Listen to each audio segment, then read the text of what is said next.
Hey everyone, per your requests, I'm starting Soul Land 5, The Rebirth of Tang San. Chapters 901 through 920 of the previous episode. Tang San reveals his identity as a former god king, his rebirth, and the existence of his transcendent bloodline, the golden armor transformation, to his family and the Peacock Demon clan's leadership. He masterfully manipulates the political landscape of the ancestral court, using the revival of the ancestral tree and his connection to the sea god to secure alliances.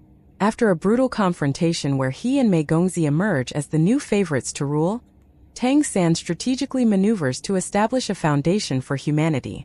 He orchestrates a plan to make the Blue Gold Tree clan a neutral, indispensable resource for all main cities, thereby creating a sanctuary for humans. Finally, Tang San successfully navigates the complex politics of the emperors, securing Mei Gongzi's position and setting the stage for their future ascension to power. If you're able to, please support me on PayPal to help me stay active. Thank you. Now let's get back to the story of Soul Land 5, The Rebirth of Tang San audio series. Chapter 921. Of course, this would also alarm the White Tiger Demon Emperor, but that didn't matter. The White Tiger Demon Emperor was already tied to him. Tang San used the space-time lighthouse to mask the energy fluctuations caused by teleportation as much as possible. In the next moment, with a flicker of light, he had already teleported directly back to Kali City. Upon returning, Tang San immediately sensed Mei Gongzi's aura. She was still meditating and cultivating in her room. Tang San slightly released his divine consciousness, and just an instant later, a silver light appeared before him, seemingly out of thin air.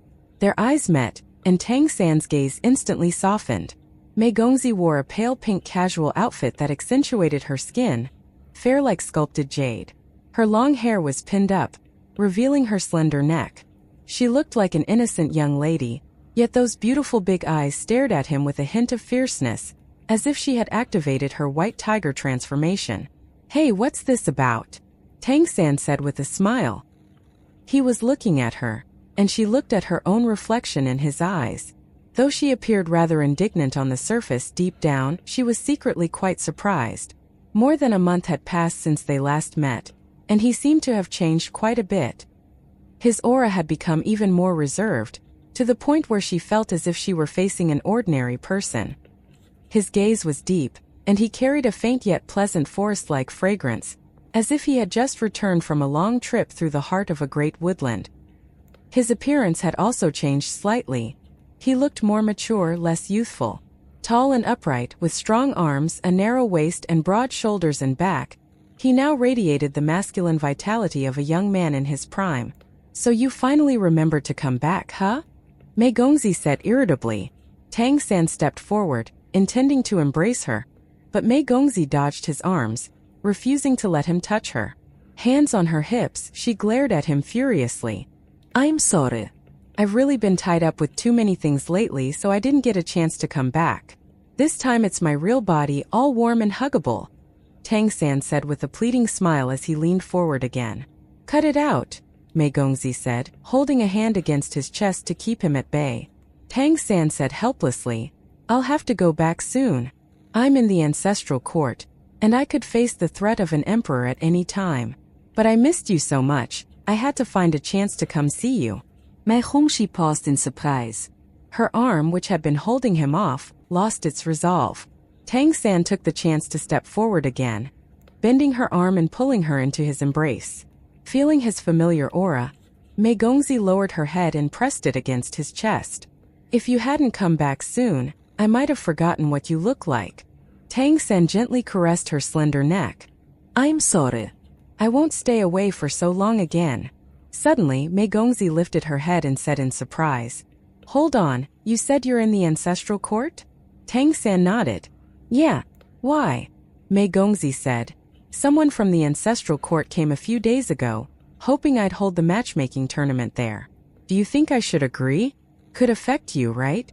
The ancestral court is in the heart of the continent, so you won't be able to draw on the power of the sea there." Tang San replied, "No rush, just stall them for now. Let me see how things develop in the ancestral court first, then we can decide." "Why did you go to the ancestral court anyway?" "Oh, have you heard? Something big happened recently. The adamant nymph emperor has fallen. The details aren't clear, but it seems like some internal trouble among nymphs. The news is tightly sealed right now, but I think the adamant nymph clan is in serious trouble. The Empyrean dominion has relaxed a lot. Now that nymphs suddenly lost an emperor, the balance between the two sides might be broken again. I might even take this chance to reject the matchmaking tournament altogether. There's no rush to compete for the emperor's seat now anyway. Tang San shook his head. It's hard to say. You should still prepare for the tournament. Oh right, speaking of that, I brought you a gift. As he spoke, a blue-gold radiance slowly bloomed from his body. Gentle life energy surged toward Mei Gongzi like rivers flowing into the sea. Mei Gongzi froze. She felt a wave of warmth and comfort flood her body, so blissful that she almost moaned aloud. It was as if her soul was about to float out of her body. Tang San naturally held nothing back for his beloved.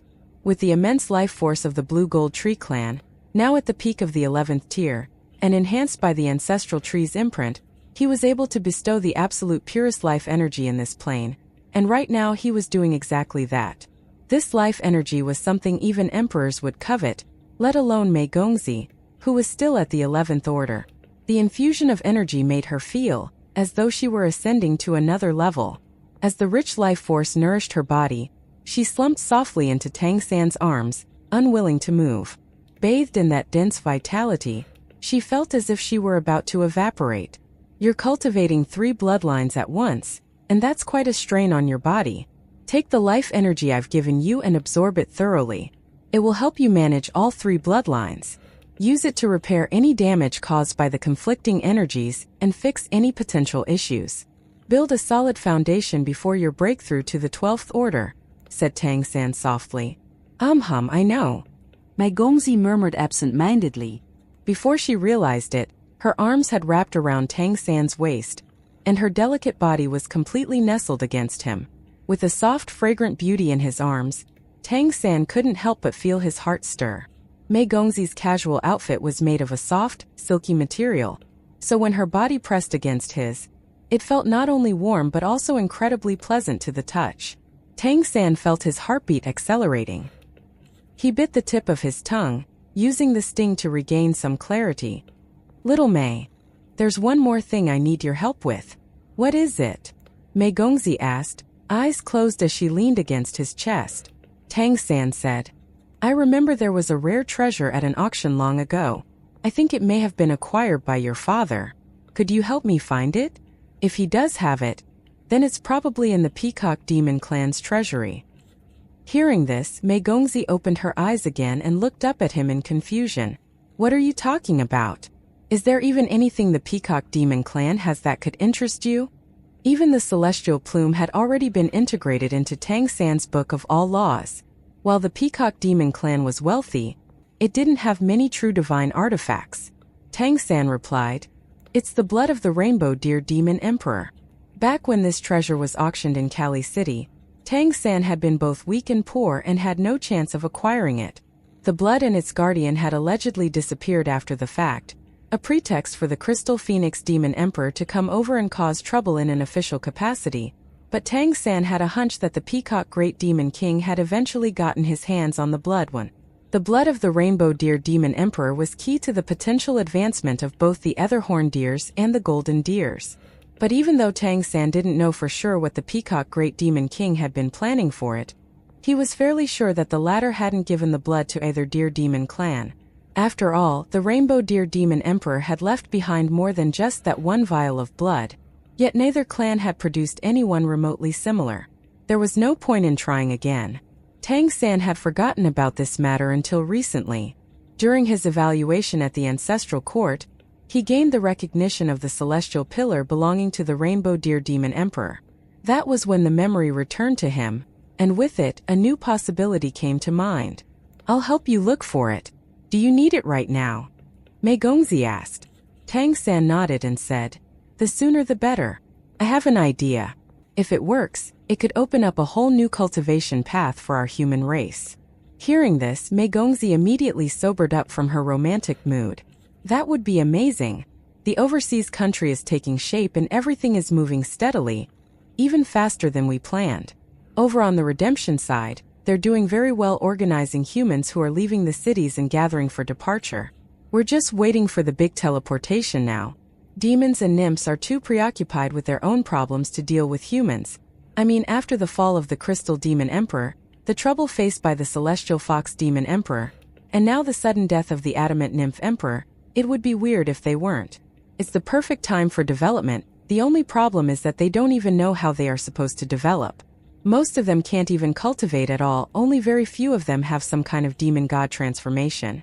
You really need to speed things up. Without a path suitable for humans, we'll never be able to compete with them. Tang San nodded. I understand.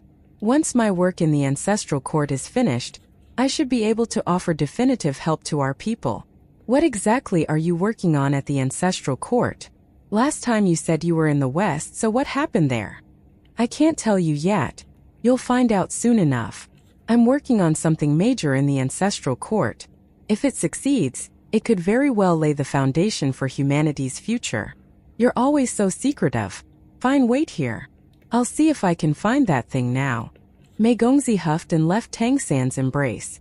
Though she desperately wanted to spend more time with him, she knew that they both had other priorities for now, and if Tang San said that he needed something urgently, then it had to be absolutely crucial. As she left to find the blood of the Rainbow Deer Demon Emperor, a faint smile appeared on Tang San's face. The reason he hadn't told her that he was the one who had killed the Adamant Nymph Emperor, or that he was now assuming another identity, was that he feared she might accidentally reveal something during the upcoming matchmaking tournament. There would be no shortage of emperors there, and if the Celestial Fox Demon Emperor also attended, which was not at all unlikely, then it was even more risky. If anything was exposed, his nymph alter ego could be compromised. It was better to wait a little longer, even if she ended up scolding him for it later. Before long, Mei Gongzi returned, handing Tang San an exquisite crystal vial. Inside the vial, a faint 7-colored glow swirled. It was unmistakably the very blood of the Rainbow Deer Demon Emperor that Tang San had seen at the auction a while back. Indeed, as it turned out, it had been acquired by the Peacock Great Demon King. Tang San accepted the vial. This is exactly what I needed. What does the blood of the Rainbow Deer Demon Emperor have to do with us humans? Mei Gongzi asked curiously. I once asked my father why the other horned deers never produced another Rainbow Deer Demon Emperor. He told me it was because that particular emperor was born with abnormally high spiritual power, far surpassing his kin and most other demons and nymphs as well. After him, neither the other horned deers nor the golden deers had anyone with that kind of extraordinary talent. Mastering multiple elements is really no easy feat. Tang San nodded. Well, yes, that's exactly the point. Mastering multiple elements requires incredibly strong spiritual control. Comprehending the essence of multiple elements is not something just anyone can do, let alone using them at the same time. But what if it's just one element? You mean like me? Asked Mei Gongzi. Tang San smiled and shook his head. No, not like you. Your affinity for space comes from your bloodline. But in this world, all beings have some kind of affinity for one element or another, and even for things that don't necessarily pertain to natural elements. For example, during my travels I encountered the Fire Dawn clan, which have fire attribute powers. You just mentioned the Adamant Nymph clan, and while they are mostly aligned with Earth, some of them have other elemental attributes. Humans are no different. We each possess some affinities, although they are comparatively weaker. For instance, our bloodline power is practically inexistent, but we have a chance to develop our spiritual power instead. Our higher intelligence grants us a natural affinity for spiritual power. The only problem is that spiritual power is not easy to develop. So I started thinking, if we can identify each person's innate affinity and find those with high elemental affinity, then teach them how to cultivate spiritual power while boosting their elemental affinity, could they gain control over elements? That's what I want to test.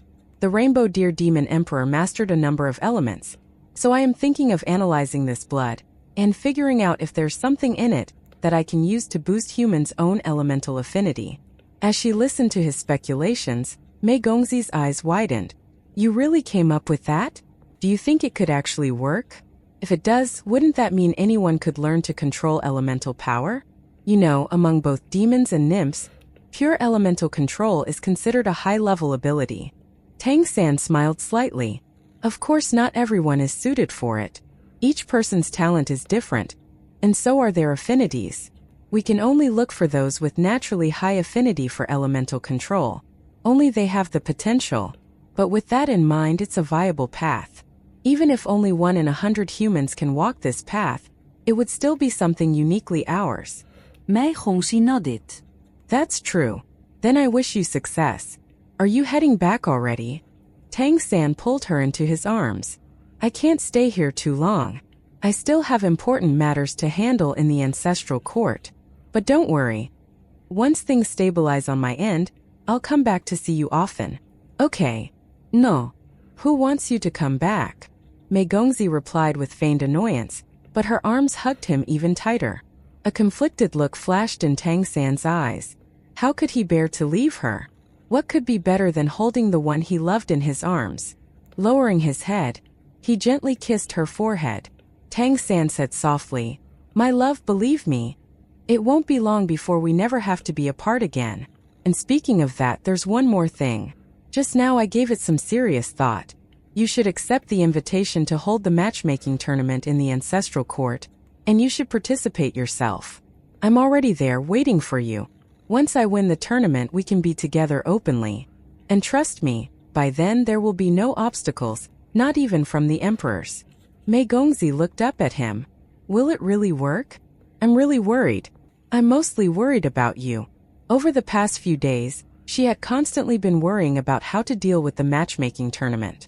It affected her and Tang San's future happiness, so if anything went wrong, it would be disastrous. There was no way she could marry anyone else. But what if a powerful competitor from another race managed to defeat her and the others? Could Tang San really reveal his strength in front of all those emperors? After all, he possessed abilities not of this world. One misstep and his life could be in danger. Trust me, I'll take care of everything. That's also why I haven't told you what I'm doing in the ancestral court yet. A big part of it is to prepare for our matchmaking tournament. I believe you, Mei Gongzi said with a gentle nod. She was about to rest her cheek on Tang San's chest again, when he lifted his hands and cupped her soft face. His face slowly filled her vision, and in the next instant, his presence enveloped her completely. After a long while in the gentle radiance, the figure in front of her vanished, leaving only a lingering warmth on her lips. Mei Gongzi stood there in a daze for a while, then huffed, "That scoundrel! He took everything and ran away just like that. Humph." Ancestral Court, White Tiger Grand Hotel. Silver light shimmered as Tang San reappeared within the teleportation array on the top floor, a faint smile still on his face. Her scent lingered all over him, and it felt wonderful. "You're really using my place like a personal teleportation gate, huh?" Came a familiar voice. Tang San chuckled. "Well, it's because we trust you. Where else would I do it?" He didn't even need to look to know who it was. Not even an emperor would notice someone teleporting in and out from here. But as the owner of the place, the White Tiger Demon Emperor definitely knew when something happened. The White Tiger Demon Emperor looked at Tang San in surprise. This kid seems different. Again. Indeed, Tang San's aura had become so restrained that even with the White Tiger Demon Emperor's cultivation, he could no longer gauge Tang San's true strength. "You've advanced again? Your rate of improvement is insane," the White Tiger Demon Emperor said in shock. Tang San smiled slightly. "It's not bad. I've had some good opportunities recently." The White Tiger Demon Emperor asked, "You were in the ancestral court earlier. Where did you teleport to?" "Naturally, I went back to see little Mei. I've been out traveling for a while, searching for opportunities. You know better than anyone that it takes more than just cultivating hard to become an emperor. You need both experience and enlightenment, and you need to make good preparations." The White Tiger Demon Emperor shook his head in disbelief. "You've only been a demon king for a few months, and you're already thinking about becoming an emperor?" Tang San gave a bitter smile. "I don't want to rush it either, but time waits for no one. Little Mei is being forced to set herself as the prize for a martial contest. If I don't push myself now, I might lose my wife." The White Tiger Demon Emperor raised an eyebrow. "You're going to participate in the matchmaking tournament?" Tang San nodded. "There's nothing in this world more important to me than little Mei. She's all I live for. No matter the consequences, I will participate and I will win. The White Tiger Demon Emperor's expression turned serious. You better think this through. This isn't just a normal martial contest. It's tied to the future emperor seat. Celestial Fox and some others are planning to leverage it for their own purposes. The scale is far beyond what you imagine. Talented great demon kings and great nymph kings from every clan will be competing, and all the emperors will be there to witness it. Hiding your abilities will be almost impossible, and if you're exposed, there will be consequences. Even I won't be able to protect you.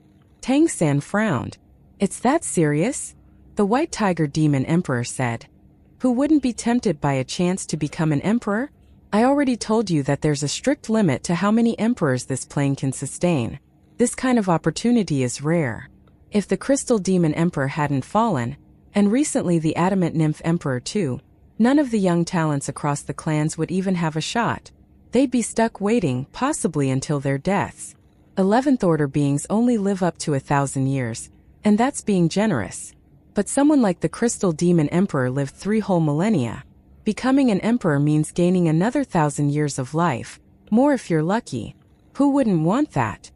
Basically, since there are multiple vacant seats this time, it's more than just a martial tournament. It's a trial ground for the next emperors. The strongest contenders will gain their clan's backing, and even the favor of current emperors. The final winner of this battle will take not just the bride but the throne as well. In fact, so far as the council is concerned, this so-called matchmaking tournament is already being viewed as a battle for an emperor's seat. Tang San nodded. He had suspected that stakes would reach this level at some point, but he hadn't thought they had already risen this high. No wonder the ancestral court insisted on little May doing this.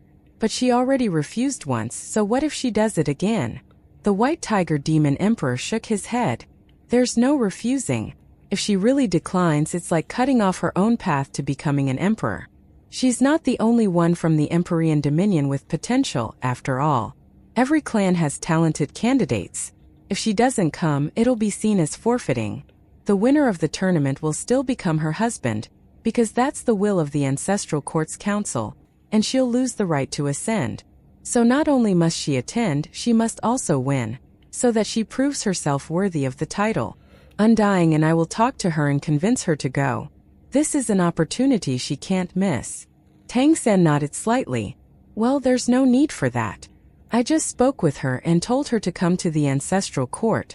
I guessed some of this, but I didn't realize just how critical it had become. The White Tiger Demon Emperor said solemnly. It's more serious than you think. Talents from all clans who have been in long-term seclusion are coming out for this.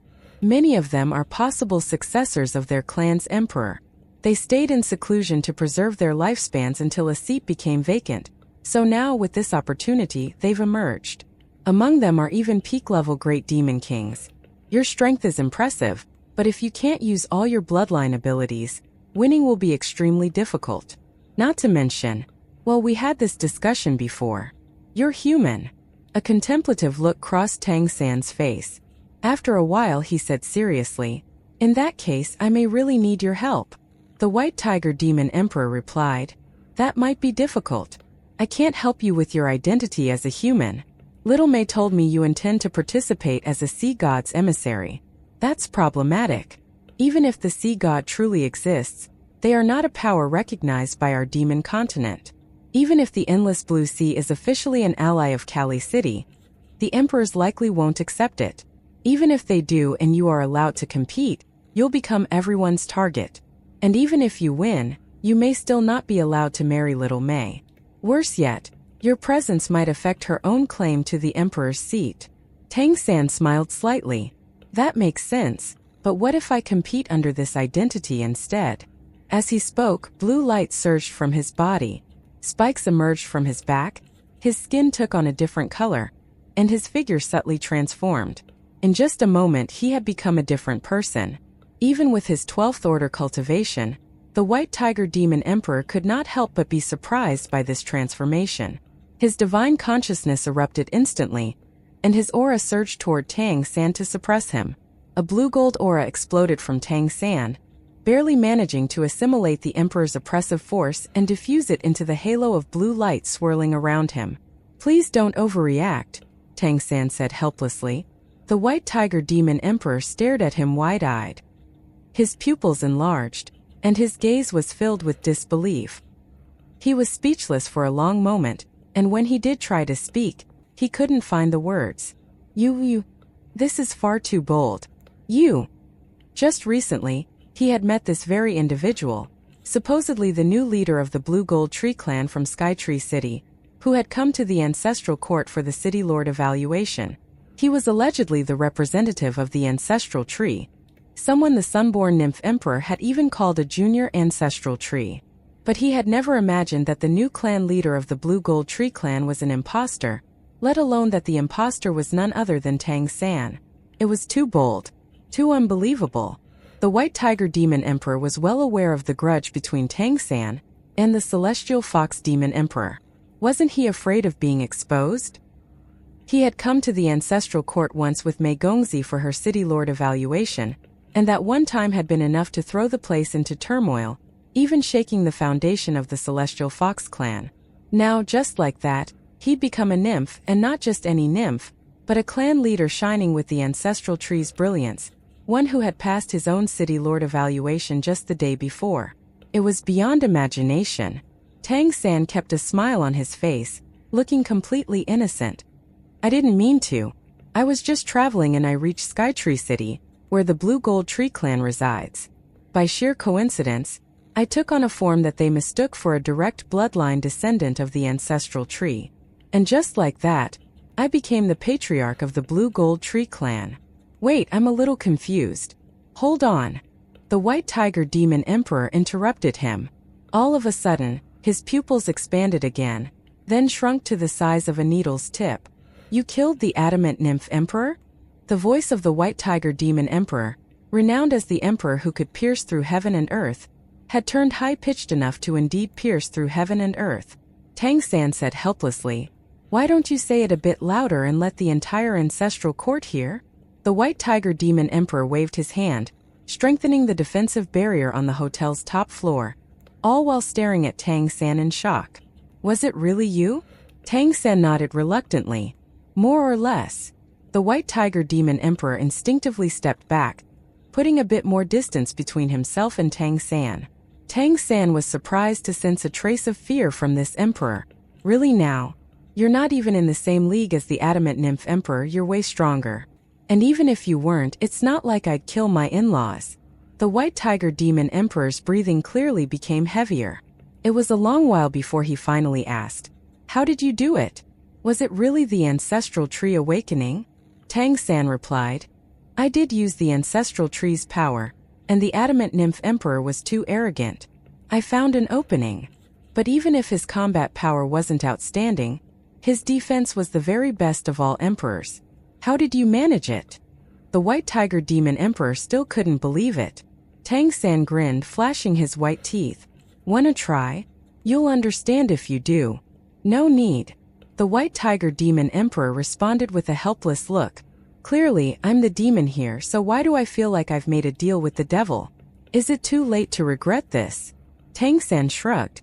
"Of course it's too late. You've already boarded the pirate ship.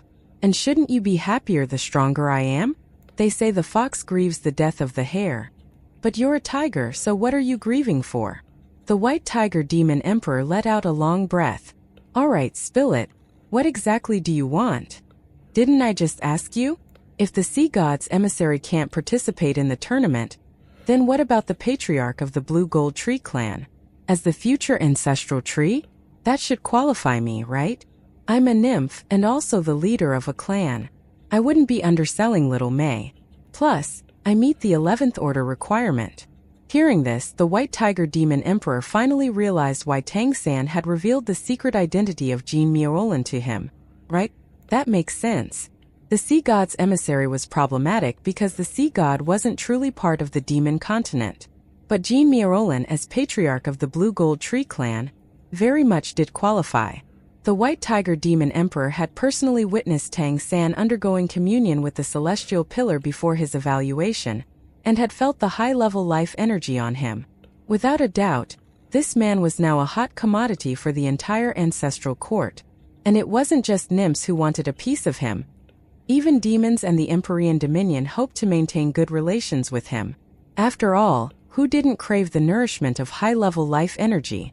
Now that he was guarded by many nymph emperors and had killed the adamant nymph emperor after the ancestral tree's awakening, no one dared attack him outright, so they could only try to curry favor. You really are beyond what I imagined. The white tiger demon emperor looked at Tang San, admiration slowly surfacing in his eyes. Tang San smiled. I stumbled into this debacle by sheer chance, but if you think about it, using this identity to join the tournament is the perfect choice. The white tiger demon emperor tilted his head, however, with a questioning look in his eyes. But blue gold trees are known for being lousy fighters. You're really going to participate like that? Without using your other bloodlines, winning won't be easy. Tang San nodded. I know, but I've made preparations. Don't worry, I'll have a suitable excuse. Just don't tell little May about this when you see her. I'm afraid she might slip up. The white tiger demon emperor nodded. He was no simpleton, and he naturally understood Tang San's concern. So what do you need me to do? He asked again. Tang San said, the ancestral court will likely hold an important meeting soon, regarding the Blue Gold Tree clan. I've proposed to the Solstice Empire that the clan become neutral, so that its high-order members can go to various main cities to help gather life energy and support other races' development. I just need your support on that. Of course, if I announce I'll be entering the tournament and some emperors oppose me, I'll need your support again. The Blue Gold Tree clan becoming neutral? Will the Solstice Empire agree to that? The white tiger demon emperor asked with a hint of doubt. Tang San nodded. They have no choice but to agree. Now that the adamant nymph emperor is dead, demons hold a slight advantage. In this situation, with the ancestral tree awake in me, its fresh little successor, able to provide pure high-level life energy, do you think the demon emperors will sit by while nymphs gain all the benefits? Over time, wouldn't they fall behind in both lifespan and potential for advancement? The celestial fox demon emperor will never allow that. My neutrality is the best outcome. This way, the Blue Gold Tree clan can survive and thrive. You really see yourself as part of the Blue Gold Tree clan now? Why do I feel as a weasel paying respects to the hen? You're definitely up to no good. The white tiger demon emperor looked at Tang San suspiciously. It all sounded like something that would benefit the entire demon continent and the Blue Gold Tree clan. But since it was coming from Tang San, it just didn't feel trustworthy. After all, he was human. When had he ever shown goodwill toward demons or nymphs? Tang San put on an innocent expression. Can't you have a little faith in me? Of course I'm doing this for the Blue Gold Tree clan. During this recent journey, I gained something major from the ancestral tree, and that's why you sense my improvement. This is me giving back to the ancestral tree, and it serves multiple purposes. I believe you know already that the ancestral tree is part of the plane's will. Its will determines the plane's relationship with me. I'm an outsider who wants to become an emperor, so I need to bribe the plane somehow if I want to be allowed to do it. Hearing this, the white tiger demon emperor understood where Tang San's aim was. You really are something. To think you're ready planning ahead this far. But you're right, becoming an emperor will be much harder for you than for little May. I really do admire you now. Tang San thought to himself, if you knew how many other birds I'm killing with this one stone, you might not admire me so much. Right now, I'm basically kicking the plane's evolution into full speed. I've basically convinced the nymph emperors. They know that since I've demonstrated this high-level life energy, the Empyrean Dominion won't just sit by. They probably assume that even if I claim neutrality, I'll still lean toward the Solstice Empire. But in reality, I'll be actually fair to both sides. At most, I might favor you a little. You can actually tap into the ancestral tree source power now? The white tiger demon emperor asked. To a certain extent, yes. So for you emperors, there are real benefits to be gained. And you can rest assured I won't expose myself. The white tiger demon emperor took a deep breath. What you're asking of me is fine. It's nothing difficult. But you must be careful. Whatever you do, don't let your true identity be exposed. If it is, you'll never make it out of the ancestral court alive. Tang San smiled. Don't worry. My prestige within the Blue Gold Tree clan is very high right now. Even if I told them who I really am, They wouldn't dare to expose me. A faint smile appeared on the White Tiger Demon Emperor's face. You're visibly growing stronger. I have a feeling that once you become an emperor, nothing in this plane will be able to suppress your power anymore. That's when the plane itself will be in trouble. Tang San shrugged. That won't happen. By then it'll be about time for me to leave. My goal is the Sea of Stars, not this planet. Just don't forget to take me with you when you go to that Sea of Stars, the White Tiger Demon Emperor said with a longing look in his eyes. Unconsciously, he was already viewing Tang San as an equal. Tang San hadn't intended in the beginning to reveal his blue gold tree identity to the White Tiger Demon Emperor. Telling even one more person increased the risk of exposure. But he ultimately decided it was worth it. With this emperor's covert support, his chances of success would be much higher. And really, who wouldn't want better odds even if they're already good? After bidding the White Tiger Demon Emperor farewell, Tang San put on his large cloak again, surreptitiously teleported to a random place outside, wandered for a bit, and even stopped by a restaurant for a meal before returning to the Ancestral Court Council. Sealing his residence with divine consciousness, Tang San took out the crystal vial that Mei Gongzi had given him, the one with the blood sample of the Rainbow Deer Demon Emperor. Though the bloodline couldn't be passed down, that wasn't a problem for Tang San. After all, he had the mysterious heaven technique. He meditated for a while, making sure that his physique, internal energy, and divine consciousness were all at the peak. Only then did he unseal the crystal vial. This was the way he always acted. Calm and composed, making sure that he was 100% committed to whatever he was doing. When he had sensed the aura of the Rainbow Deer Demon Emperor during the communion with the celestial pillars, it had sparked many ideas. The most important was a method to pave a cultivation path for humanity, namely finding a way for humans to master the elements. It had also inspired him to consider another route to a transcendent bloodline. As soon as the vial opened, a dense multicolored glow surged out. In that instant, a powerful divine consciousness erupted, coloring the room in shimmering hues. Though the divine consciousness held no will of its own, its intensity was overwhelming. Even Tang San was shocked by its power. After all, this divine consciousness came from a mere blood sample, not the emperor itself. Tang San briefly recalled records of the Rainbow Deer Demon Emperor. This powerful solitary came from the Etherhorn Deer line and was a master of no fewer than 7 elements: water, fire, earth, wind, light, darkness, and space. Though its physique was rather ordinary, no different from a regular Etherhorn deer, for which reason it ranked lower among the emperors, its elemental control was among the very best. The foundation of this elemental mastery lay in a powerful spirit and a natural affinity for multiple elements. While pondering this, Tang San extended his divine consciousness toward the Rainbow Deer Demon Emperor's blood. The moment his divine consciousness touched it, Tang San felt vast, ocean-like elemental fluctuations. Indeed, this blood sample didn't feel like blood, but rather a dense cluster of 7 elemental energies. The elemental energy in the room immediately reacted to the blood, resonating with pure and vibrant fluctuations centered around the small crystal vial. At the same time, Tang San felt the empty slot in his dantian resonating, indicating he could turn this emperor's blood into an imprint in this slot and gain its abilities. However, he didn't rush to do so. It was not a bad deal, but it was far from optimal. No, the moment he obtained this treasure, he already had a plan in mind. He concentrated his divine consciousness and activated his divine seat. At the same time, one of his existing bloodline imprints began to glow, radiating the blue gold tree's powerful life energy. With the ancestral tree's support, this pure life energy caused the Rainbow Deer Demon Emperor's blood to glow with renewed brilliance. Life energy's greatest strength lay in its ability to nourish all other types of bloodline energies. Though the Rainbow Deer Demon Emperor's blood had been well preserved, it wasn't entirely untouched by time. Now, under Tang San's life energy, it seemed to awaken. Next came the eruption of the Chaos Blue-Silver Emperor aura. The overwhelming might of chaos energy immediately suppressed the blood.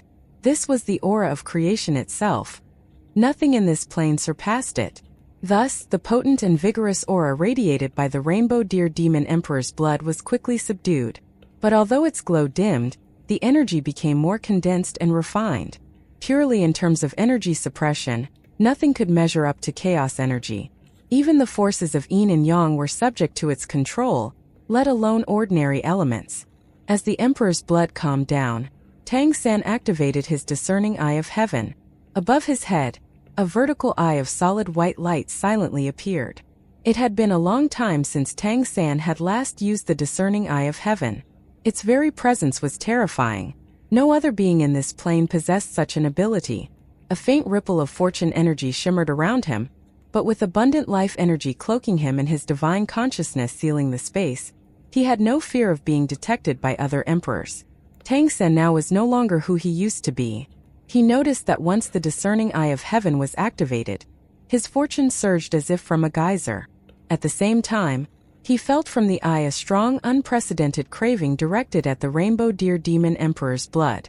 Even when Tang San had devoured the bloodline imprint of a 10th order celestial fox, the eye had not reacted so intensely. That alone showed how deeply it desired the rainbow deer bloodline. Tang San wasn't surprised. He had already suspected this. The discerning eye of heaven was a fusion of the discerning eye and the celestial fox vision. Though the celestial fox vision usually took the lead due to being a first-tier bloodline, the discerning eye had never been fully absorbed. The two powers had always coexisted, one dominant and one subordinate, but still coexisting.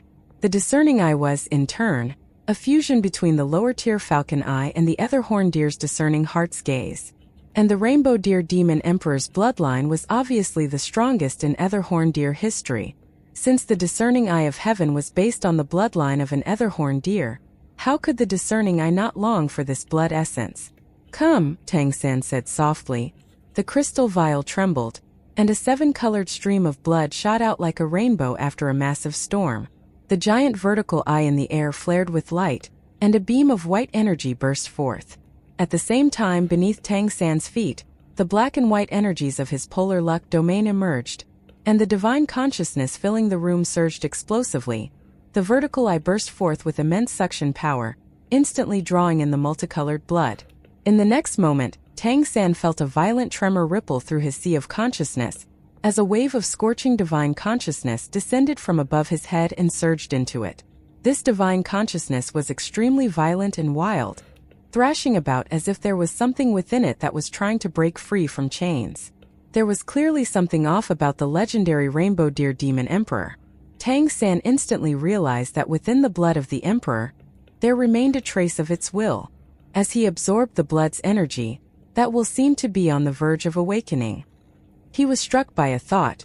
Was it actually possible for the divine consciousness of the rainbow deer demon emperor to seize a body through a mere trace of blood? That would explain a lot. The divine consciousness contained in this blood was incredibly forceful. Anyone with a weaker spirit could have easily been overwhelmed, ending up just like the real Jean Miaolin. But in the same instant that thought occurred, a beam of golden light flared within Tang San's sea of consciousness. Without even needing the support of the spacetime lighthouse, that golden brilliance alone caused the frenzied divine consciousness of the dead emperor to dissolve like snow under sunlight. Seriously now? You just had to pick the wrong target. Tang San had a divine seed of his own. If even a living emperor's divine consciousness couldn't possibly invade his, how could a mere fragment preserved in a drop of blood? Not to mention, his sea of consciousness was guarded by a transcendent divine item, the sea god's trident. In front of the trident's power, the will of the rainbow deer demon emperor was simply negligible. As the spiritual force quieted, changes began to manifest in the discerning eye of heaven above Tang San's head. It was originally black and white like a human's, but its iris was now surrounded by a rotating ring of multicolored light. Tang San felt his sea of consciousness ascending, and the discerning eye of heaven undergoing a radical transformation. His divine consciousness expanded uncontrollably, allowing him to perceive countless presences. These were elements of every kind. Wherever his divine consciousness reached, the elements would naturally move with it, as if his mind had become their origin. It was drawing them together like rivers converging into the sea. He quickly reined in his divine consciousness. If he caused a disturbance in the elemental energy flow within the ancestral court council, it would attract the emperors immediately. Though he didn't dare to truly test it yet, he could feel the discerning eye of heaven evolving rapidly. It was no longer just about fate and fortune. Its power now extended to elemental forces as well. This was something entirely unprecedented. What practical abilities it might yield would only become clear after careful training and introspection. They weren't something he could fully grasp in a short time. In any case, one thing was certain. The discerning eye of heaven was undergoing a dramatic evolution. In just this brief time, its bloodline imprint in his dantian had already surpassed the indestructible lion tiger, and was continuing to push forward. A new transcendent bloodline had unmistakably emerged from this fusion.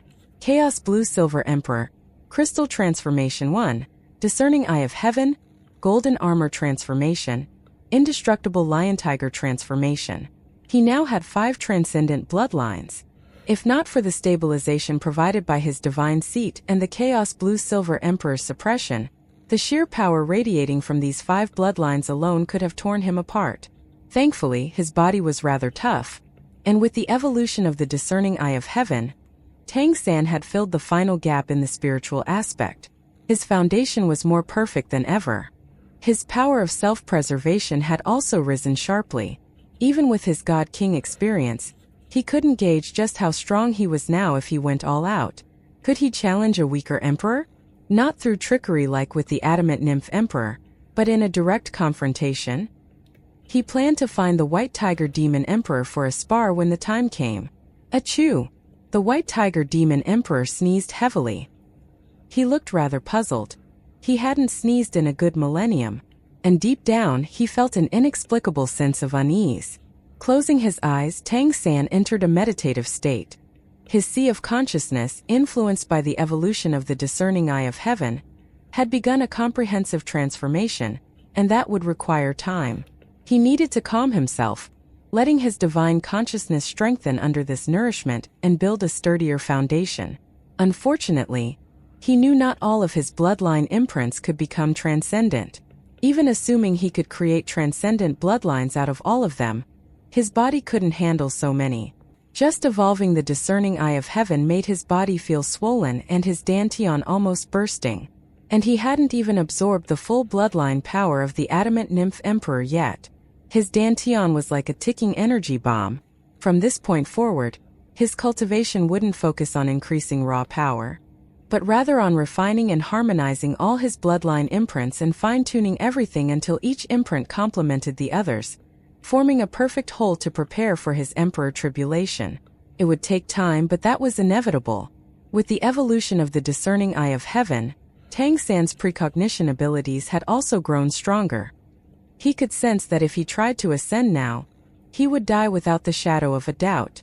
That danger came not just from the pressure of the plane, but also from unresolved issues within himself. He had to deal with those first and foremost.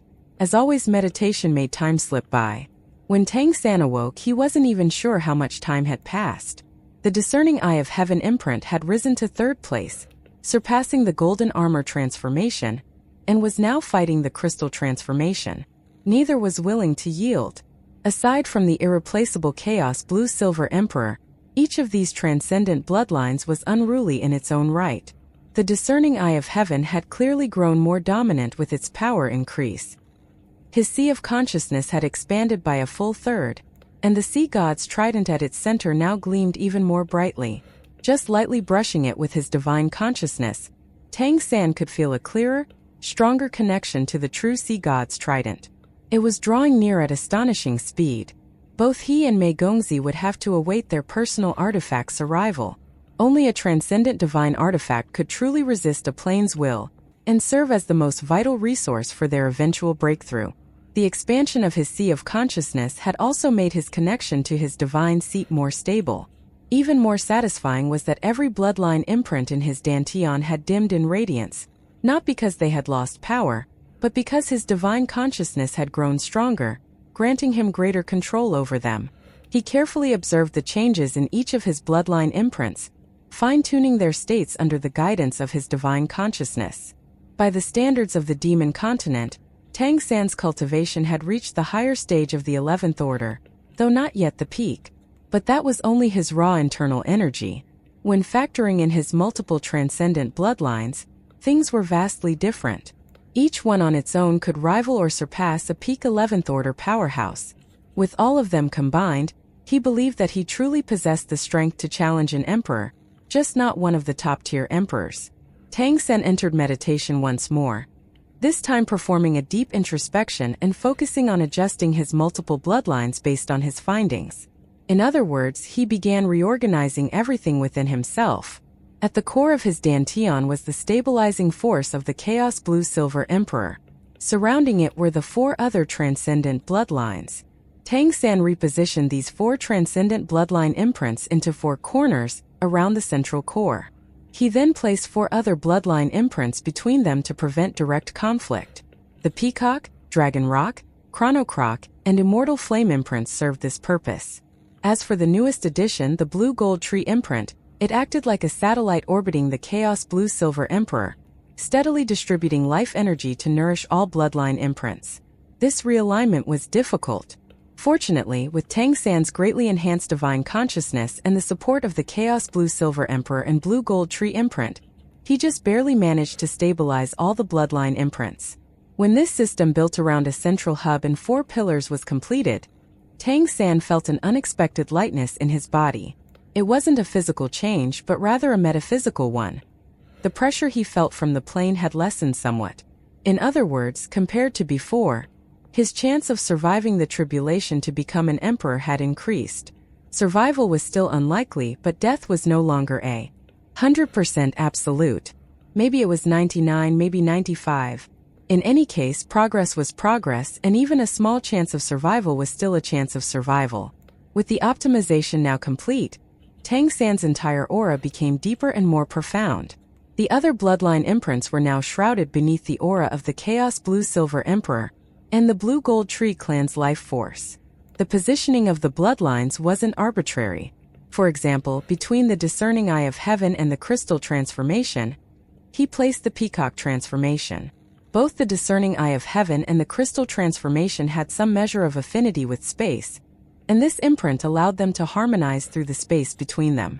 Between the indestructible Lion Tiger and the Discerning Eye of Heaven, he inserted the Chrono Transformation. Time energy and the presence of the space-time lighthouse made it ideal for maintaining a buffer between any 2 powers. The Immortal Flame Transformation, with its power of nirvanic rebirth, was the perfect separator between the 2 most combat-oriented imprints, the Golden Armor and the indestructible Lion Tiger. The Dragon Rock Transformation, due to its Golden Rock and Wind Dragon bloodlines, fit well between the Golden Armor and Crystal Transformations. It offered just enough stability to keep things in check.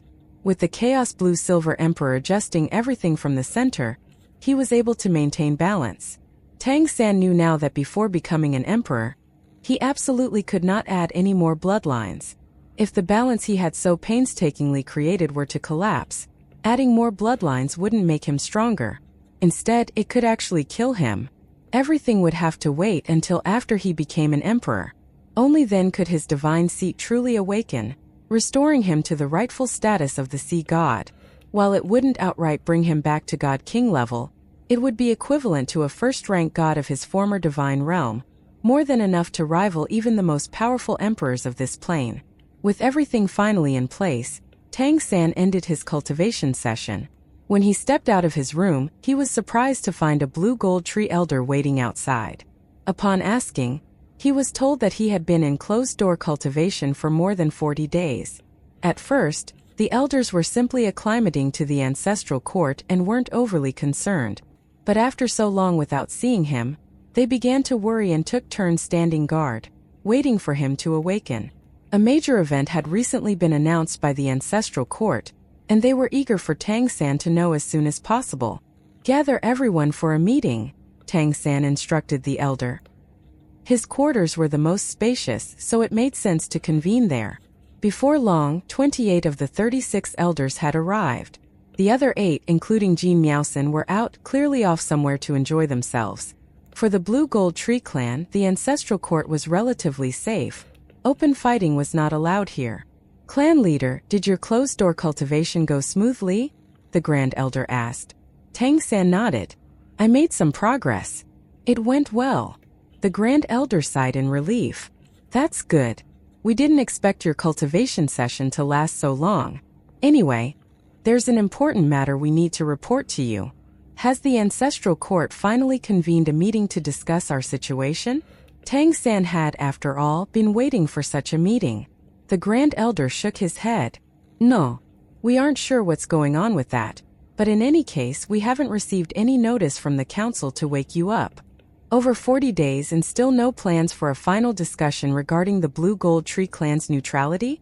That likely meant the demon and nymph factions hadn't reached an agreement. With the Sunborn Nymph Emperor backing the proposal, the Solstice Empire shouldn't be a problem.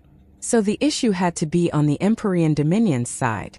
But as the successor to the ancestral tree, wasn't Tang San's proposal for neutrality objectively better for the Dominion? Unless, could the Celestial Fox Demon Emperor have seen through his agenda? What is it then? Tang San asked. The Grand Elder rubbed his hands together. It's a major development, yes, truly major. We're not sure whether you have a real chance, but we still think you should participate. After all, it could impact the future of the Blue Gold Tree clan. I also suspect that the delay in the ancestral court's decision about our neutrality may be related to this matter. So that's what it was. Tang San naturally realized what the elder meant, but he didn't say it aloud. Instead, he gestured for him to continue. The Grand Elder said gravely, "You see, of the 7 major cities in the Solstice Empire, only Skytree City doesn't have an emperor. Well, now Adamant City doesn't either, I suppose. Over in the Empyrean Dominion, there was also one major city without an emperor, Kali City. It's the one on the eastern shore of the continent. That city is home to the Peacock Demon clan. The Peacock Demon Emperor from a long time ago was a truly powerful being. Her title was Celestial Dancer, because her dance allowed her to peer into the secrets of heaven. But ever since her, the clan hasn't produced another emperor. Yet.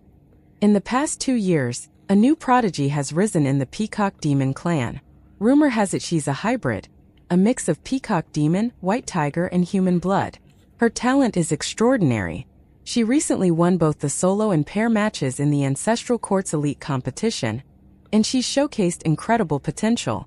She's widely considered the most likely candidate to become the next Peacock Demon Emperor. As the Grand Elder spoke about Mei Gongzi, Tang San couldn't help but feel a strange mix of emotions, satisfaction, pride, and deep longing, but also some measure of dread. He'd been in closed-door cultivation for over 40 days now, and she was probably going crazy. When they met again, she was unlikely to be pleased. He smiled wryly at the thought. Unaware of Tang San's thoughts, the Grand Elder continued, "With the fall of the Crystal Demon Emperor and the Adamant Nymph Emperor, our plane now has the capacity to support more emperors. In theory, there should be 3 open seats. The Empyrean Dominion appears to be backing this new Peacock Demon clan leader to take one of those seats. After all, she's already a city lord, so it's reasonable. But because she has human blood, before she can ascend, she must choose a husband from among demons or nymphs. This will be done through a combat tournament, a formal matchmaking contest." At this point, the Grand Elder's tone became noticeably more excited. At first, the matchmaking tournament was only supposed to be a small-scale event, held in Kali City. But for some reason, the scale expanded. After all, there's more than one emperor position available. If someone marries a future emperor, their chances of becoming an emperor rise significantly. In the end, the event turned into a stage to showcase participants' power and value. Many 11th Order powerhouses have announced their intent to participate.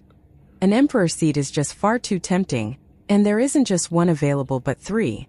Practically every 11th Order person on the continent is interested. This is the best opportunity in centuries. Anyone who can secure one of the positions will become one of the most powerful beings on the continent. Who wouldn't want a shot at that?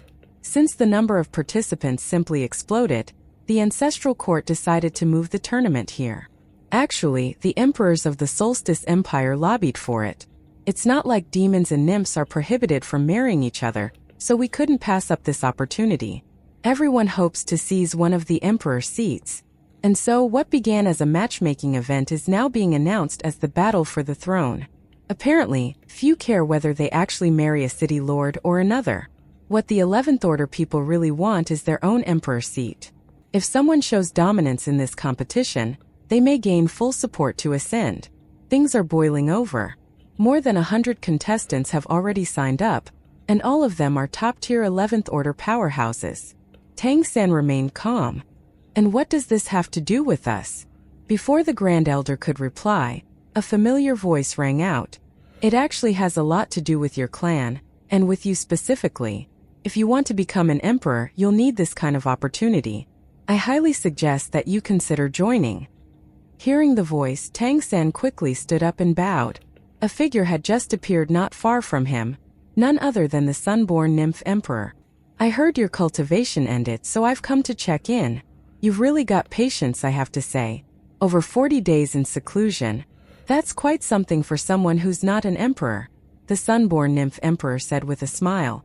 Tang San replied wryly, I don't even know how it happened, Your Majesty. Maybe I just felt too at ease here in the ancestral court. It made deep meditation come easily. The Sunborn Nymph Emperor looked him over and nodded in approval. Not bad, you've actually made progress again. Your Blue Gold Tree clan might not excel in combat, but when it comes to advancing in cultivation, you're certainly not falling behind anyone.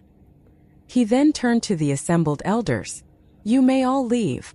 The elders simply bowed without a word and took their leave. They were naturally eager to find out what the discussion was about, but seeing how respectfully Tang San treated the Sunborn Nymph Emperor, they naturally understood their standing. Considering that their clan leader hadn't shown this level of deference even to the Soul Capturer Nymph Emperor, the Sunborn Nymph Emperor was clearly not someone that could be slighted. Tang San invited the Sunborn Nymph Emperor to sit, then closed the door and stood respectfully by the sofa. The Emperor was pleased with Tang San's show of courtesy. Waving a hand, he said, No need to be so formal. We're on the same side, and you're an official city lord now as well. You should carry yourself with authority. Seat. Yes, Tang San replied, finally taking a seat at a respectful angle across from him. Internally, though, he sneered. If I don't act respectful, who knows what you'll think? Given how sensitive the neutrality issue was, he had to make sure the emperors of the Solstice Empire, and the Sunborn Nymph Emperor most of all, believed he stood firmly with them. The Sunborn Nymph Emperor said, Let's talk about your neutrality first. We in the Solstice Empire already passed the motion, as you probably expected already, and I've spoken to Celestial Fox about it as well. He's generally in favor but still hesitant. He hasn't given a definitive answer. He only said he'd decide after the battle for the throne. You should understand what that means. On the surface, this is a matchmaking event, but in truth, it's a contest of strength between the Solstice Empire and the Empyrean Dominion. If both sides are evenly matched, then each could claim one emperor seat and the third could be given to you as a neutral party. That would be ideal. But if one side is clearly stronger, it could get messy. A fight for dominance is inevitable. That's why I suggest you participate in the battle for the throne.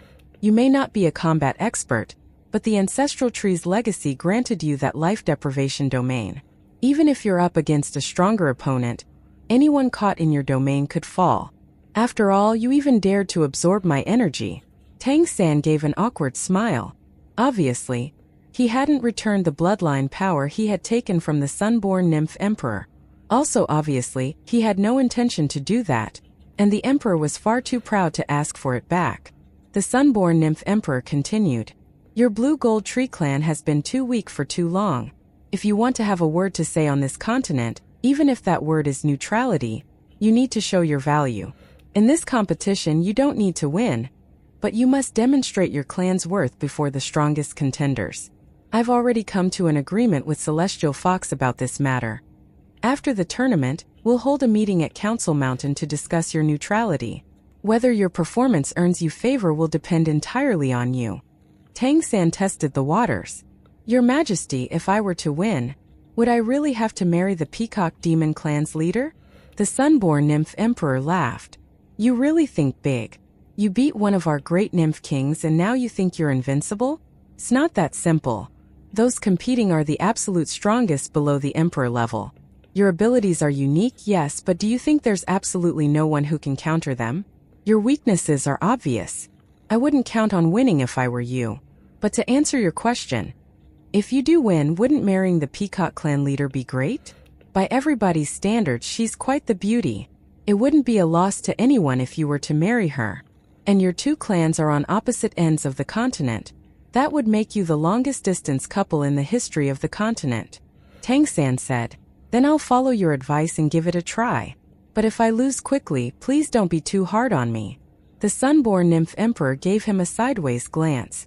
Lose too quickly and forget about neutrality, even your bid for the Emperor seat could vanish just like that. We're all hoping for your ascension, because it would bring immense benefits to the ancestral court. But you should know that these top-tier 11th Order demons and nymphs are downright starving for a shot at the throne. They've waited for decades. If you take a seat just because you're special, they'll never accept it. The ancestral court must remain fair, or the entire continent could fall into chaos. So you'd better perform. At the very least, don't get crushed early. Tang San gave a bitter smile. All right, I'll do my best. Study your tactics well, and don't worry too much. Even if you can't become an emperor now, I'll find a way to get you to that level eventually. With the ancestral tree's favor, it might be possible for you to reach emperorhood without taking one of these 3 seats. The ancestral tree's life energy alone could push you across that threshold.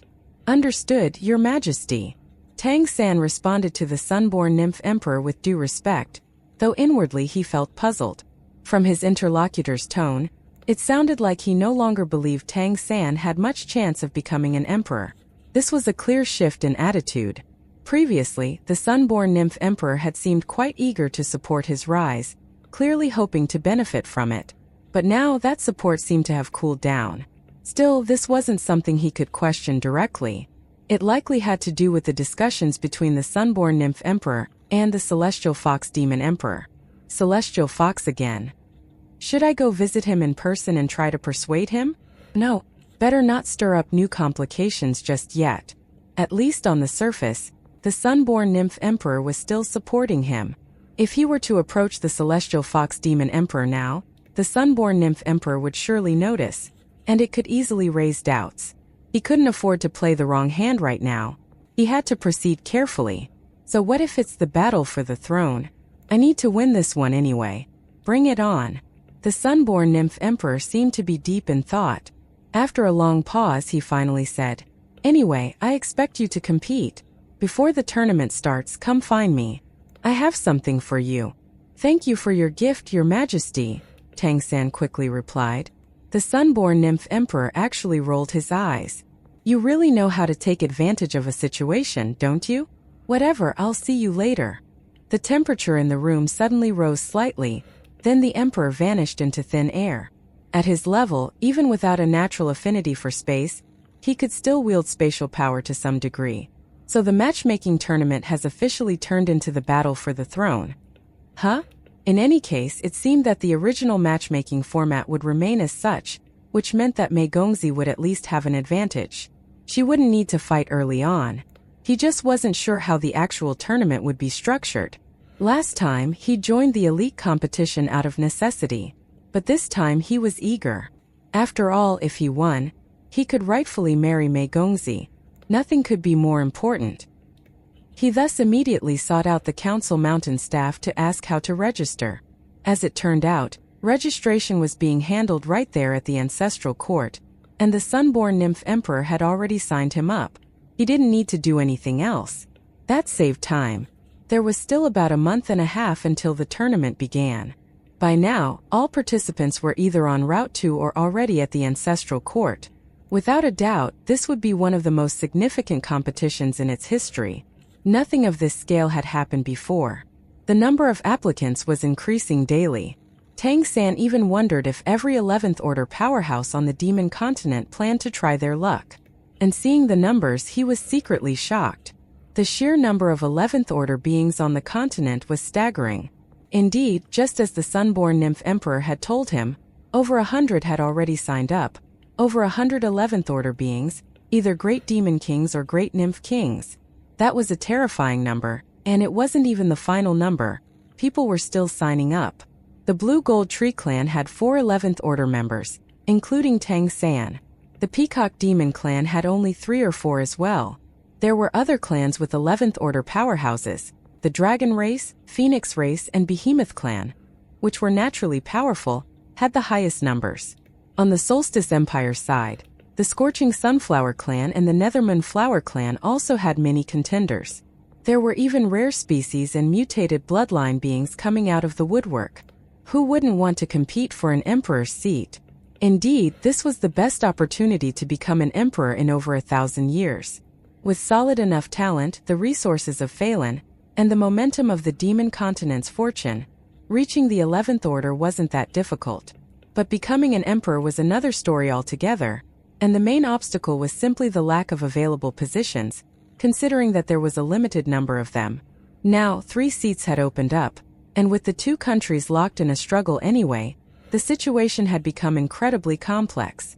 Even the important matter of the Blue Gold Tree clan's neutrality had been delayed because the battle for the throne took precedence. The number of emperors determined the true power of each country. Tang San began to wonder, should he take a trip back to Kali City to visit Mei Gongzi? He didn't know if she'd already set out, or if she was waiting until just before the tournament began. After thinking it over, he decided he should go back. It had been over 40 days since they'd last seen each other. If he didn't even make that much effort, she might kick him to the curb even if he won the match. He smiled at the thought, but it was still best to make the trip. With that decision made, Tang San headed out, looking for an opportunity to teleport back. He left the ancestral court building alone, once more wearing his large cloak to conceal his identity. The streets of the ancestral court were noticeably more lively than usual. Normally, the population was limited. Even when it was comparatively bustling, it rarely looked. Now the streets were crowded with all kinds of demons and nymphs, shoulder to shoulder. The larger avenues were packed, and nearly every shop was full to the point of bursting. The entire city was thriving. Tang San strolled through the crowd. With his cultivation level, he had no trouble navigating. There's still over a month until the battle for the throne, and already the ancestral court is this crowded. Once the fighting starts, who knows how wild it will get. Clearly, the city is planning to make a fortune from this event. Heh, no way I'm letting others make all the money. He'd have to tell the clan elders to find a way to profit from the tournament. They'd have to explore the most suitable approach. While thinking, Tang San moved through the crowd. Not far ahead, he saw a store surrounded by a massive group of people that blocked off the entire road. More and more people were gathering, demons and nymphs alike. Then he heard the shouts. Bidding now, bidding now. 5 amethystin coins, any higher? If not, I'm dropping the hammer. At an auction, this would go for twice as much. That voice startled Tang San. It was extremely familiar, and it had no business coming from a shop. He released a wave of energy, gently parting the crowd amid muttered complaints. Soon he reached the front of the store. It was a small shop. A table stood at the entrance, and on it lay 2 blue crystal-like fruits that sparkled with tiny golden motes. A light fragrance mixed with potent life energy. It was this that had attracted so many people. And standing behind the table? None other than his very own little sister, Jean Miaosen. She had been the one calling out just now. She's selling things. Those blue fruits must have come from a blue gold tree. Tang San had never seen fruits, but he could sense that they carried rich life energy almost identical to the blue gold tree's own life energy. 1 fruit will give you 10 years of life. We have 5 amethystin coins going once. Anybody offering more? Jean Miaosen stood with hands on her hips, shouting at the crowd. Tang San sighed and face-bombed at the sorry sight, then proceeded to approach. You want to bid? How much, Jean Miaosen turned to look at the newcomer, only to see Tang San's face beneath his hood. Her expression immediately turned sheepish. What do you think you're doing? Tang San asked as he raised his hand and picked up the 2 fruits on the table. Brother, you're out of seclusion. I'm auctioning them. Can you believe it? Our clan's blue gold fruits, and they're only offering 5 amethystin coins each. One of these can extend your life by 10 years. I heard from the elders that they go for at least 10 coins at formal auctions. They are even effective for emperors. Then why didn't you sell them at a formal auction? Tang San asked, confused. Jean Miaosen sighed. They wouldn't take them. I went to the auction house and they said blue gold fruits weren't worth auctioning. Told me to sell them myself. Then you should have gone to a merchant caravan. Tang San replied. The caravans and the shops wouldn't take them either. I really had no choice. I had to rent this spot, which is crazy expensive by the way, and try to auction them here. But they still only offer 5 coins at most. Hey, stop interfering. We already placed our bid. If no one raises the price, those 2 blue gold fruits are ours, said a gruff voice. Tang San turned. A massive bear demon standing nearly 5 meters tall and covered in thick brown fur loomed over him. The aura radiating from it was fierce. Clearly, it was a demon king. The price isn't fair. We're not selling. Tang San turned to Jean Miaosan. Let's go. You can't leave. You accepted our bid, so the blue gold fruits are ours. That's the rule. The bear demon snarled, blocking their path. Tang San replied coolly. What rule is that? This isn't a shop or an auction house. There's no deal until payment is made, so what rule are we talking about now? It's our rule. What, is your little blue gold tree clan going to defy the rules of the ancestral court? Another voice rang out. A shadowy figure cloaked in a black robe approached, shrouded in darkness. The bear demon immediately stepped aside respectfully. Tang San didn't even glance at the newcomer. And what do your rules have to do with us? He said as he continued walking. The bear demon stepped forward again, blocking their way. Tang San looked up at it. If you block my path again, I'll take it as a direct attack. The bear demon grinned. You clearly don't know the ancestral court's rules. Outside of duel arenas, fighting is strictly forbidden. Break that rule, and you'll face serious punishment. Tang San chuckled. So you think I'm powerless because I can't fight here? The bear demon laughed. What else can you do? Hand over the blue gold fruits and the deal is done. Then we'll let you leave. Tang San turned to Jean Miaosan. You really need to be more careful, you know? This is the ancestral court, not Skytree City. There are always malicious types around. It's not that auctions or shops won't take our blue gold fruits because they're cheap. Something this valuable, something that can even extend the life of emperors, is worth far more than 5 or even 10 purple coins. These guys are clearly working together to force the price down so they can buy low and resell high. Understand? As he spoke, a deep blue halo spread out from him. It wasn't large, just a 1-meter radius around him, and it didn't affect Jean Miaosan at all. Everyone, please take note. The blue aura around me is a special domain of my clan. Anyone who enters it will die. The ancestral court doesn't prohibit walking around with domains active, so I will kindly ask you to stay back. If you happen to die from touching my domain, that's not on us. With that, he walked straight toward the bear demon. The bear demon flinched, instinctively stepping back. The surrounding crowd quickly scattered as well. A domain was something only powerhouses above the 10th order could possess. Who would dare risk touching that kind of power? The bear demon roared angrily. You're just trying to cheat your way out. Tang San didn't respond. He simply kept walking forward. The bear demon let out a low growl, then turned to glance at the shadowy figure in the cloak. The cloaked figure gave a subtle nod. The bear demon sneered and stepped forward again, blocking Tang San's path. I'd like to see what kind of death your blue gold tree clan's domain can cause. He didn't even finish his sentence before Tang San reached him. The deep blue light, extending just beyond a meter from Tang San's body, touched the bear demon. The bear demon felt a strange pulling sensation. It wasn't pain but an alarming emptiness, as if something was being drained from within. In just a moment, its imposing aura deflated altogether. Despite channeling its bloodline power with all it had, it was stunned to see the blue glow at the point of contact bleach its brown fur into a patch of gray-white. Weakness washed over it instantly. The bear demon cried out and staggered back, knocking over several other bystanders. Tang San hadn't even fully activated his life deprivation domain to trap it. He just let the bear retreat freely. Then, looking at it calmly, Tang San said, I warned you. Touch my domain and you die. With that, he led Jean Miaosan away. This time, even the shadowy figure in the black cloak dared not stop him, and no one else moved to block his path either. Tang San and Jean Miaosan slipped through the crowd and disappeared.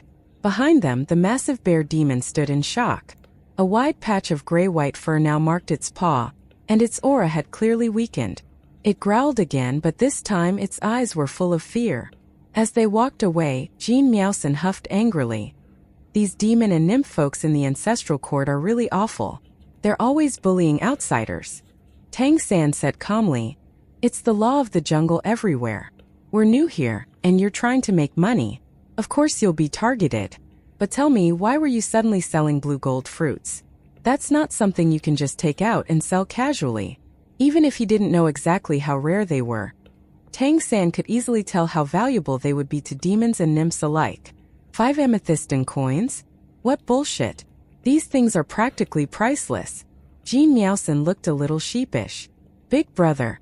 Isn't that matchmaking tournament starting soon? The elders said you should join. But we're not good at fighting. I heard there's going to be a massive auction before the tournament, something the ancestral court's never seen before. There'll be a lot of good stuff, even divine weapons for battle. I wanted to raise some money. Maybe buy you a divine artifact. Even if you can't win, at least you'd have a way to protect yourself. Tang San was stunned for a moment, then felt deeply moved. He wasn't truly her elder brother, but she had no idea about that, and ever since he'd returned to Skytree City, Jean Miaosen had always looked out for him. She genuinely cared for his well-being. You didn't need to go to that trouble. Don't worry, I'll be fine, Tang San said gently. He handed the 2 blue gold fruits back to her. Put these away. Big brother, did you register? Jean Miaosen asked curiously. Tang San nodded. The Sunborn Nymph Emperor came to see me earlier. He wants me to join the tournament too. It may be technically a matchmaking event, but it's now called the Battle for the Throne. It's tied to the future emperor positions. So I don't really have a choice. Jean Miaosen's eyes went wide. The battle for the throne? Then we definitely have to scrape together money for a divine weapon. Brother, even if we have to sell everything in Skytree City, we need to get you an emperor's position. Tang San chuckled. And you think just buying a divine weapon can guarantee me that? If that worked, we'd easily have 1,000 emperors. It doesn't matter. All I have to do is participate. No way. Our Blue Gold Tree clan finally has a shot. I already talked with the other elders and we all agreed on it, even if it was just for you to have a chance at marrying that person from the Peacock Demon clan. Now that we can make you an emperor, we have to do everything we can. We won't get our strength back unless you become an emperor. It's not that easy, Tang San replied. All right, don't stress about it. By the way, did you see what I used earlier? The domain. Jean Miaosen asked. Tang San nodded. The ancestral tree's imprint gives us both life-giving and life-taking power. How's your control over it coming along? Jean Miaosen stuck out her tongue. I've mostly been playing around in the ancestral court. Haven't really practiced. I can't use a domain yet. I can only give and take life if I make contact. Tang San frowned. That's because you haven't worked hard enough. After you go back today, you're not allowed to leave Council Mountain until you've mastered the life deprivation domain. What? Jean Miaosen groaned and her face fell. Tang San said firmly. What, you want to keep getting pushed around like earlier? If you can't master the domain, you'll have no way to protect yourself against stronger foes. As he spoke, a sharp thorn extended from his back and gently tapped Jean Miaosen between the shoulders. A wave of rich life energy flowed into her body, instantly nourishing her. She immediately felt her perception of life energy increasing. She could sense it in the very air she breathed. Take some time to meditate on this when you return. Don't forget, you're a direct descendant of the ancestral tree. If I hadn't been around, you would have been the clan leader. The only reason you're not a great nymph king right now is that you've been slacking off. Brother, don't give me the ancestral tree's source energy. It'll drain your cultivation. Jean Miaosen protested. Don't worry, it won't, Tang San said. But you need to master the life deprivation domain as soon as possible. It's the core of how our clan can defend itself in the future. Life assimilation for defense, life deprivation for counterattack. The other elders might struggle with it, but you're a direct heir of the ancestral tree, just like me. There's no way you can't do it. Okay, I'll try. But isn't that what we have you for? She muttered. What do you mean you have me? You expect me to do everything for you? No way, you should be helping me shoulder the load. Once our neutrality is confirmed, all of you will be sent to other major cities as life energy anchors. Sure, other races will protect you, but what about protecting yourselves? And that goes for you especially. You'll be everyone's target. Without strength, how can you stay safe? Go back to Council Mountain. Until you master the life deprivation domain, you're grounded. Ah, come on. Big brother, you have no idea how fun the ancestral court is. It's way livelier than back home. Jean Miaosan gave him a pitiful look, but seeing the firm expression on Tang San's face, she sighed and mumbled, Fine, I'll go. Right now. Good. When you get back, have the Grand Elder tally up the blue gold fruits we brought. Report to me when I return. Got it. She drooped her head and shuffled off. Watching her leave, Tang San shook his head helplessly. Jean Miaosan was a carefree optimist, someone who liked to idle through life. Otherwise, with her bloodline, she should have already become a great nymph king. Combat power aside, someone with such an exquisite bloodline could not possibly be lacking in cultivation speed. Still, Tang San was grateful to her. Without Jean Miaosan, he wouldn't have had the opportunities he had now. And while he would eventually leave this plane before that day came, he had to ensure she could survive on her own. As for the real Jean Miaolan, whose divine sea had been shattered, it was honestly a real pity. Even if he recovered, his future prospects were limited. With Jean Miaosan gone, Tang San's thoughts turned toward more important matters. An auction that was going to put to shame all other auctions? One featuring plenty of divine artifacts? Now that was interesting. He didn't really need a divine artifact himself, but humans did. And his ongoing project, the Book of All Laws, required such items as well. So yes, he'd absolutely attend this auction, not just to bid but also to see what was on offer in general. If divine weapons would be used in the battle for the throne, he needed to know what kind of equipment he might face, even if he couldn't acquire it. He'd been to the Ancestral Court's Grand Auction Hall before, but given the upcoming tournament, this auction would surely be head and shoulders above the one he had participated in. No doubt, every power was preparing furiously for it. First, he needed to find Mei Gongzi and see what her plans were. With the scale of the auction, large merchants like the Etherhorn Merchant Association would definitely attend. He'd coordinate with her there.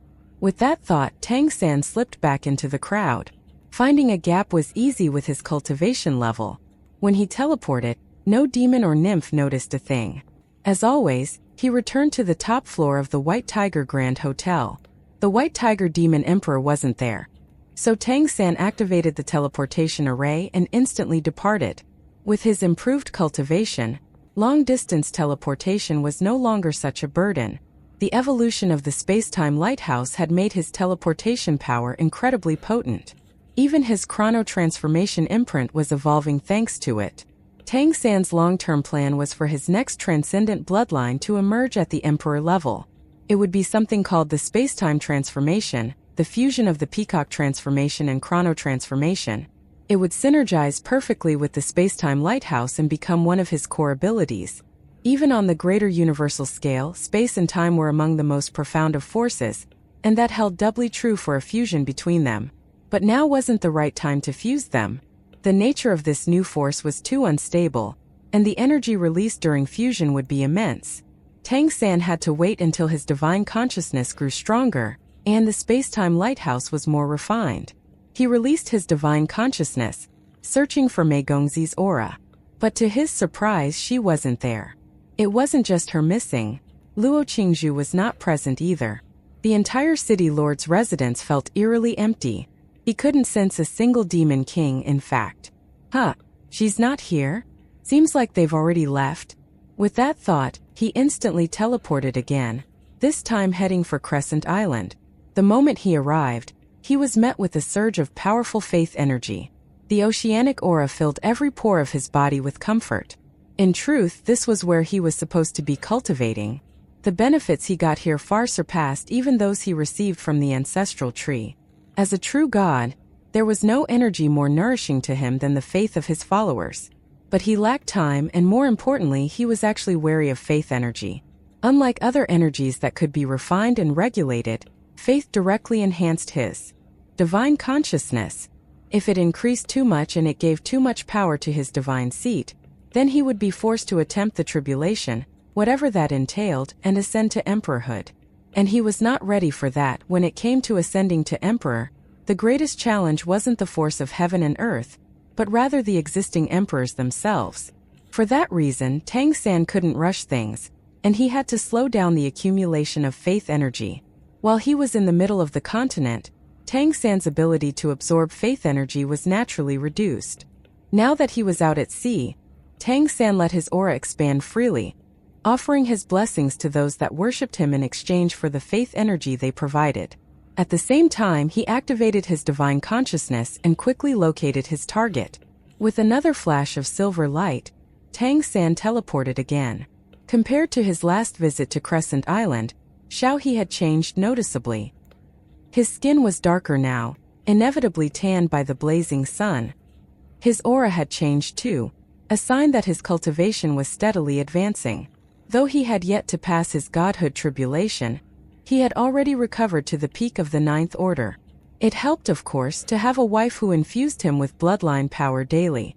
Moreover, he was already deeply familiar with the Peacock Demon bloodline power, and naturally with the Peacock transformation. It wouldn't be long before he crossed his tribulation and regained his Demon King power. Life was quite fulfilling for Shao He. He found there were plenty of benefits to being human. The greatest, in his view, was that cultivating spiritual power was far easier than it had been as a peacock demon. He could clearly feel that his mind worked faster, and his thoughts were flowing effortlessly. Watching a human kingdom rise under his leadership filled him with pride. Even more so with how many powerful sea beast clans now followed his orders. It gave him an increasingly tangible sense of the vastness of the sea. Indeed, the resources within the endless blue sea were nearly limitless. Connecting islands separated by dozens of nautical miles would have once seemed unthinkable. But with the combined efforts of the Sea Giant and Sea Sky Tree clans, together with human labor, those connections were being built. These bridges would become the foundation for humanity's expansion.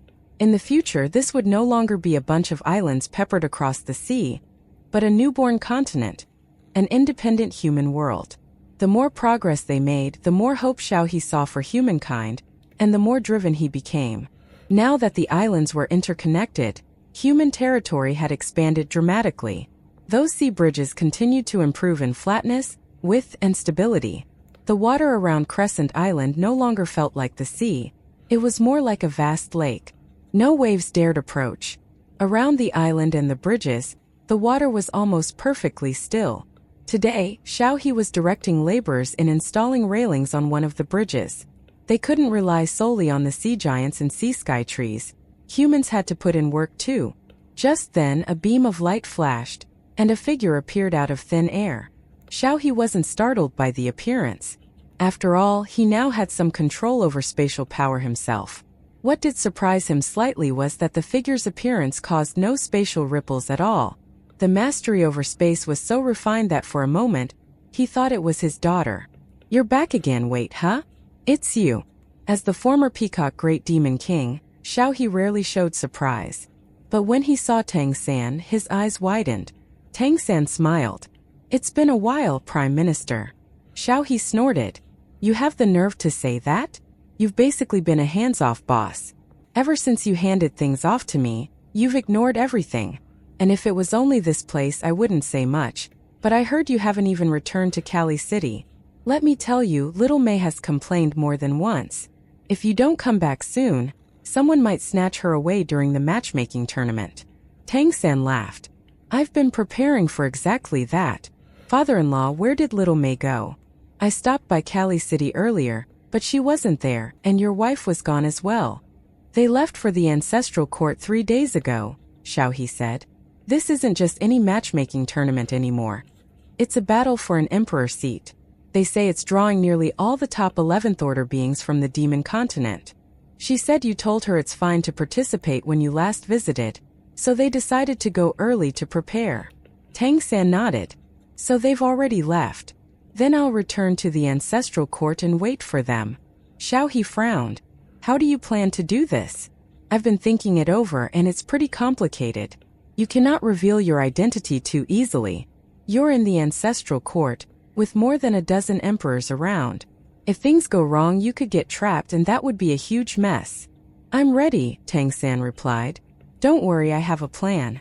No matter whether it's the battle for the throne or the matchmaking, Little May will get what she wants." "You mean you'll get what you want?" Shao He said flatly. Are you planning to use your sea god powers? That had been his biggest shock upon seeing Tang San again. The moment Tang San appeared, Shao He felt a sacred aura emanating from him. If not for their familiarity, he might have felt compelled to kneel. Throughout the endless blue sea, faith in Tang San was omnipresent. He was, in the truest sense, the god of the sea. Tang San shook his head. I can't use my sea god power. Before I become an emperor, my divine strength will be suppressed inland, and I can't risk exposure for now. Demons and nymphs are extremely wary of powers external to the demon continent. But fear not, I have other methods. What kind of methods? Shao He asked, puzzled. Tang San grinned. Can't say. Just trust that I've got it handled. Oh, by the way, father-in-law, please prepare the island.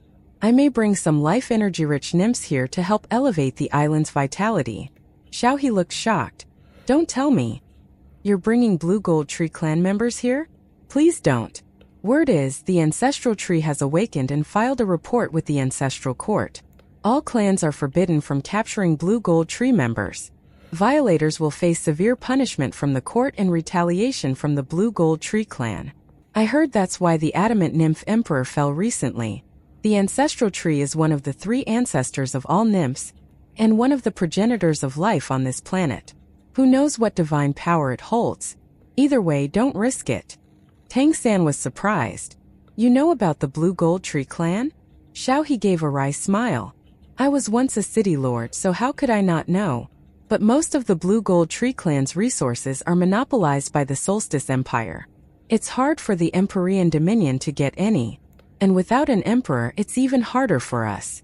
We used to be able to acquire a few scraps, cuttings, broken branches. Well, you know.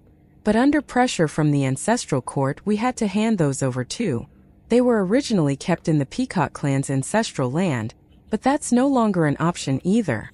Tang San was taken aback. Seems the Blue Gold Tree clan's reputation is even bigger than I thought. Of course it is, Shao He replied. It's the ancestral tree's legacy. Now that it's awakened, who knows if it's a good or bad thing? That being was one of the most powerful in the demon continent's history.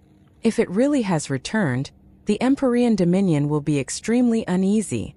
Tang San shook his head and said, There's no need to be so nervous. The emperors understand very well that the ancestral tree cannot truly awaken.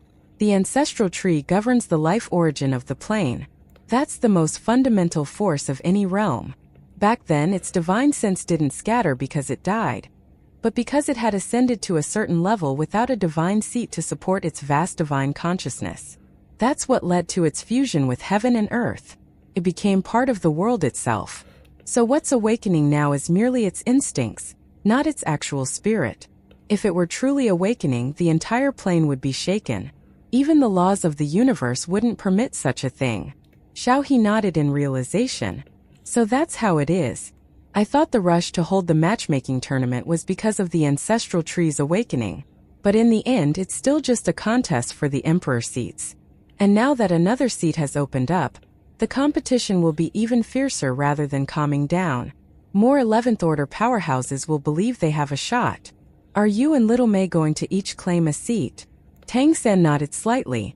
Yes. Well, we'll probably take all 3 seats. Shao He's eyes sharpened. You mean, one single throne is not wide enough for you to sit down on? He was too sharp not to catch the hidden meaning behind Tang San's words. Tang San chuckled. You know too much. A trace of worry flickered in Shao He's eyes. You're playing with fire. I just hope you'll keep Little May in mind and avoid reckless moves. Your safety, both of yours, is far more important than becoming an emperor. Do you understand me? As her father, I can't bear to see her in danger. Tang San smiled gently. You can rest assured, I value that more than anything. I won't make a move unless I'm absolutely certain. There's no such thing as risk for me. Good. To be honest, it does feel like you've grown more restrained. Seems you gained a lot on your trip. Shao He looked at Tang San with admiration. Even with his own cultivation rising, he couldn't remotely sense the limits of Tang San's strength. Since I'm here, father-in-law, I can't just leave without doing anything. Let me help you with something. As he spoke, Tang San raised his palm and slapped it directly against Shao He's chest. Shao He didn't even have time to react. In the next moment, he felt as though his entire body had been thrown into a blazing furnace. A torrent of overwhelming life energy surged into his body, flowing even into his sea of consciousness. For a moment, he felt as if his soul was leaving his body. His blood began to boil, and the peacock demon blood in his veins erupted with brilliant silver radiance. Tang San's eyes glowed an intense blue, and the rich life aura emanating from him instantly startled the powerhouses on Crescent Island. In mere moments, figure after figure appeared nearby, many of them familiar faces. Zhang Haoshuan arrived, followed by Tang San's companions, Dubai Cheng Zicheng, Gu Li, and Wu Bingji. They were now all core members of both Redemption Academy and the entire Redemption Society. When they saw that it was Tang San, they all breathed a sigh of relief. In the next instant, they too were enveloped in the boundless life energy Tang San had released. Wu Bingji felt it most acutely. His cultivation had already reached the peak of the 9th order, and he'd long been suppressing his breakthrough, following Tang San's advice to accumulate strength. Tang San had told him that by restraining himself at the 9th order, he could build a more solid foundation and achieve even greater potential when he eventually advanced to become a nymph king. With the stimulus from the Throne of Frost, Wu Bingji's bloodline had already been elevated significantly. He had been holding back for a long time, but now, under the overwhelming flood of life energy, he could no longer suppress his advancement. He erupted with brilliant icy blue light, and the sky above darkened instantly. Tang San smiled faintly. Above his head, a white vertical eye appeared, glowing with multicolored light, the discerning eye of heaven. A dazzling white beam of light fell upon Dubai. Then a golden radiance burst forth from within Tang San, enveloping Cheng Zicheng. Finally, a spectral, twisting image of a pagoda emerged, enveloping Gu Li.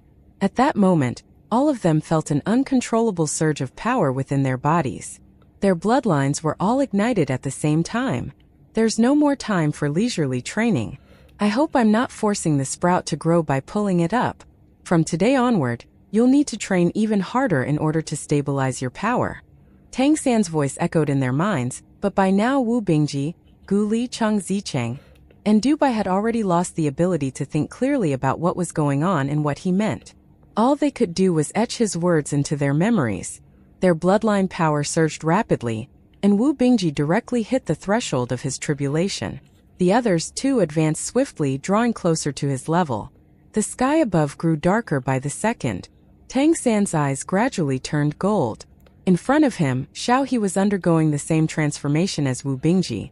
Under the overwhelming infusion of life energy, his peacock transformation bloodline was boiled and purified.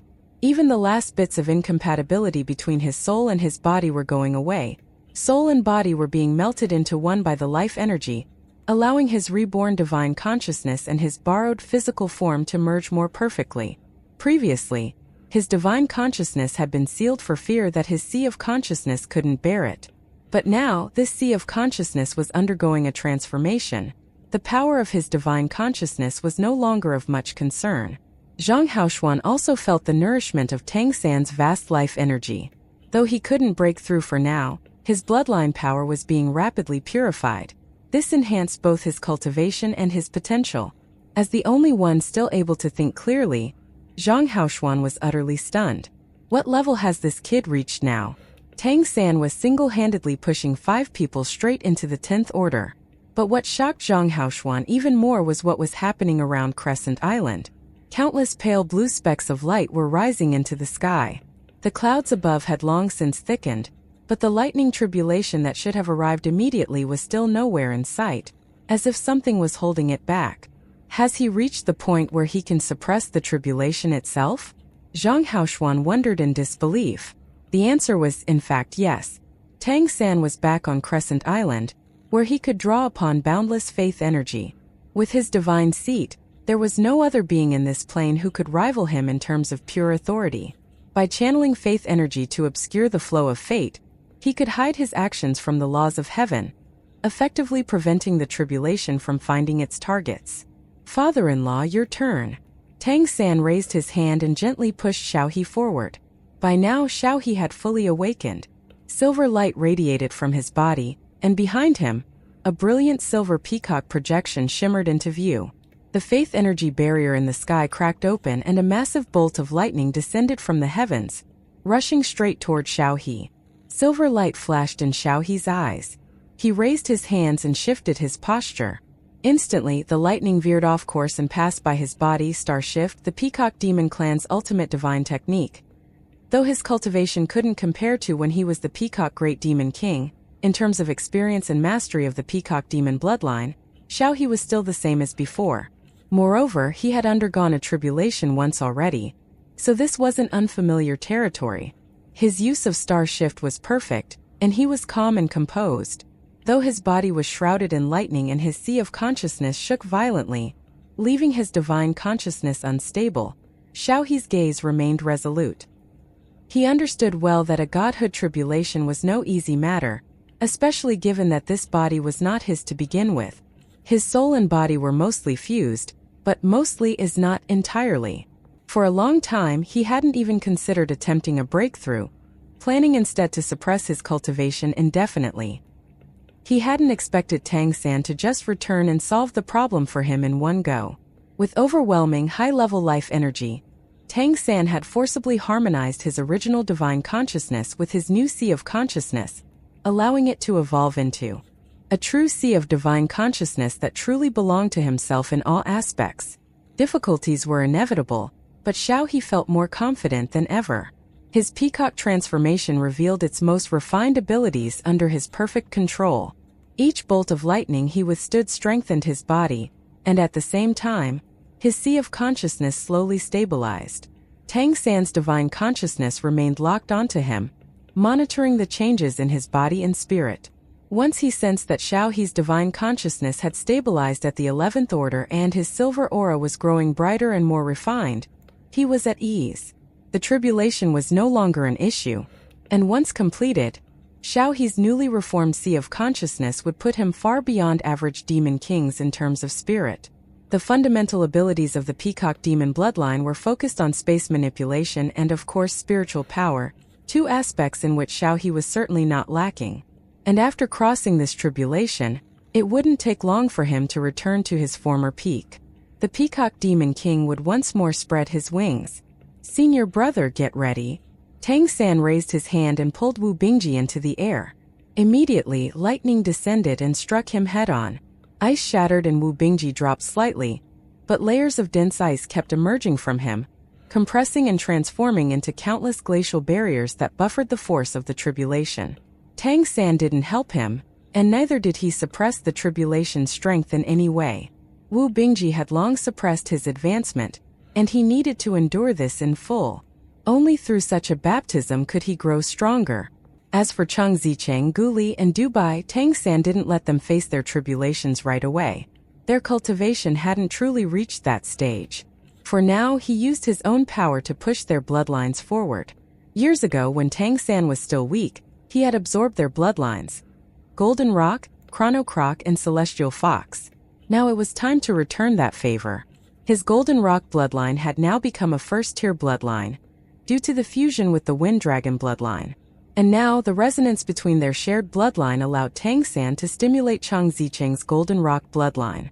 Using the life energy of the Blue Gold Tree clan as a foundation, he pushed her bloodline to evolve, at the same time infusing it with his Dragon Rock power. It sounded simple, but even an emperor would struggle to do this.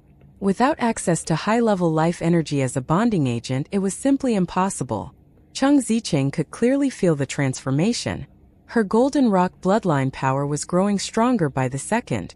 Her spiritual power, bathed in pure life energy, rapidly advanced as well, evolving toward divine consciousness. Gu Li's transformation was even more direct.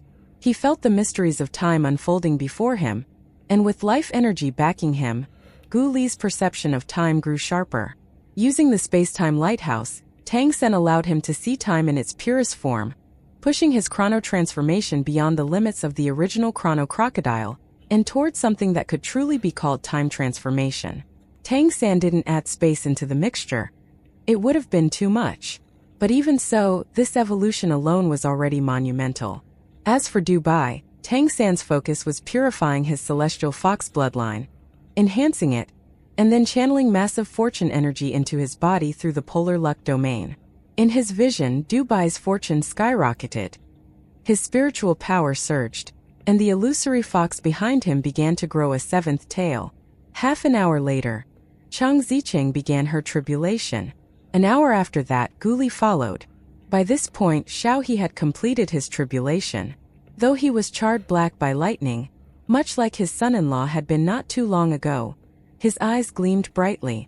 The joy of regaining what was once lost was tenfold. He wasn't yet at his old peak, but he was a Demon King once more, and it felt absolutely magnificent. Wu Bingji's tribulation had taken slightly less time, though his bloodline wasn't as strong. His deep foundation and Tang San's life energy injection helped him pass smoothly. Afterward, he returned to the ground and began meditating to stabilize his cultivation. Dubai's tribulation was next, and it would be the hardest. The Celestial Fox clan didn't endure tribulation through strength like all other demons, nymphs, or sea beasts. They relied on luck. Their goal was not to block the lightning, but to ensure it missed them. They didn't withstand it, they dodged it. But with Dubai's limited accumulation, his fortune wasn't enough. In other words, his tribulation was harrowing. Lightning bolts zipped past him, just close enough to singe his skin. His terrified screeches echoed through the sky, pitiable wails that would have moved any bystander to tears. Tang San, of course, was no bystander, and neither did he feel useless emotions like pity. He simply smiled as he watched, gently helping with his polar luck domain. When Dubai's fortune was sufficient, Tang San didn't interfere. When it wasn't, he nudged it just enough to keep him from dying.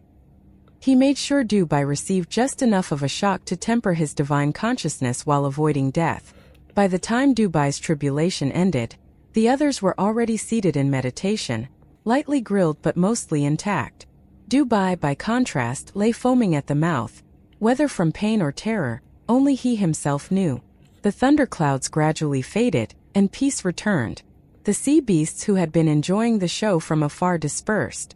Zhang Haoshuan approached Tang San. Looking at him, still glowing and full of vitality, he found himself at a loss for words. Tang San had helped 5 people cross tribulation, and he had controlled every aspect of it himself. Though Zhang Haoshuan had received Tang San's help with his own tribulation years ago, the young man before him was now something else entirely. Tang San had truly grown. Tang San greeted Zhang Haoshuan with a smile. "Master, how are you?"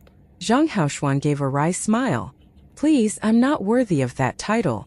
I've never truly taught you anything. On the contrary, I've learned more from you than I've ever given." Tang San shook his head. "You can't say that. You know what they say, a master for a day is a father for life. You'll always be my master. Anyway, the 5 of them have finished crossing their tribulations. What they need now is time to stabilize and accumulate power steadily. Especially Chang Zicheng, Dubai, and Guli. Their original cultivation was not sufficient for this. They were only able to pass the tribulation because their bloodline power was stimulated by my power. On the bright side, over the next stretch we shouldn't have much interference. The Empyrean Dominion and the Solstice Empire will be too focused on contending for the 3 emperor seats to worry about us. This is our best time for development. Master, I need you to take care of something. May I?" "Go ahead," Zhang Haoshuan replied solemnly. Tang San said, "I'll be leaving behind some things. Please bring all of our people who immigrated here from the mainland to test them, then divide those who succeed and those who don't into 2 groups. Their future paths will be different. As for those who have a demonic god transformation, they can continue focusing on that." Zhang Haoshuan nodded. "Understood. Let's head to the seaside."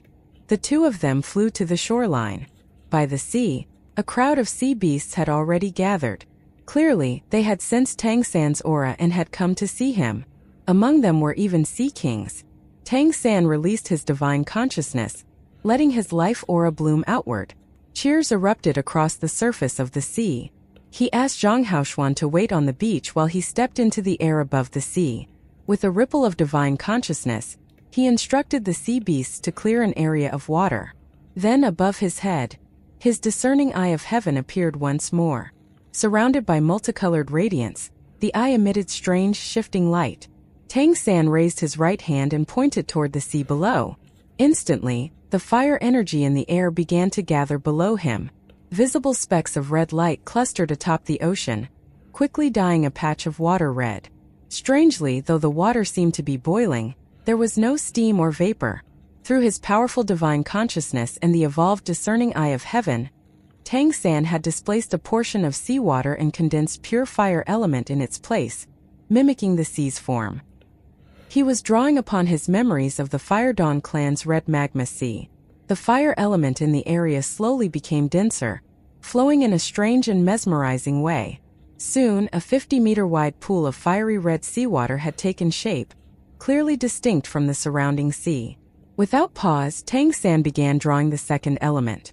Water, fire, earth, wind, light, darkness, space, lightning, ice, and metal. 10 elements in total. One by one, Tang San shaped them into their own distinct mini-elemental seas, right next to Crescent Island's coast, creating a breathtaking, otherworldly scene. When he finally finished, Tang San was visibly exhausted. He hadn't just conjured temporary elemental pools with his discerning eye of heaven. He had also carved arrays into the seafloor beneath each one, using his divine consciousness as the carving knife. These formations were drawing on the natural energy around them, as well as the faith energy directed toward him. This ensured they would continue running on their own, sustaining the elemental pools for a significant amount of time. Back on shore, Zhang Haoshuan noticed the dimness in Tang San's gaze. "What did you just do?" Zhang Haoshuan asked, concerned. Tang San sat down and began absorbing faith energy from the boundless blue sea to replenish his divine sense. "Master, these 10 elemental pools contain pure elemental energy. Now, I need you to bring our people here to test them. Anyone approaching an elemental pool will have a reaction. That's valid for any race. The stronger the elemental affinity, the more their body will radiate matching light. Those without any glow, or with very faint light, should be grouped together. Those who respond strongly should be split into groups by element. This way, we'll know what element they have a natural affinity for." Zhang Haoshuan's eyes were full of awe. "You found a way for humans to cultivate?" Tang San nodded. "It's worth trying. Elements are some of the purest forms of energy in the universe, and they're everywhere. These 10 are what I could manage for now. More can be added later. Through these experiments, we'll know which elements our people are most compatible with. If they can awaken this affinity, they'll have a chance to gain elemental control, and from there, grow their strength through cultivating it. This is one of the methods I've devised. For those with no affinity, I've also developed another path. Between these two and the existing demonic god transformations, humanity should finally have a foundation." As he listened, Zhang Haoshuan's eyes reddened with emotion. "You've worked so hard for our people. Thank you." Tang San smiled faintly. "Master, this is our duty. There's an old saying. If you succeed, help the world. If you fail, at least keep your integrity.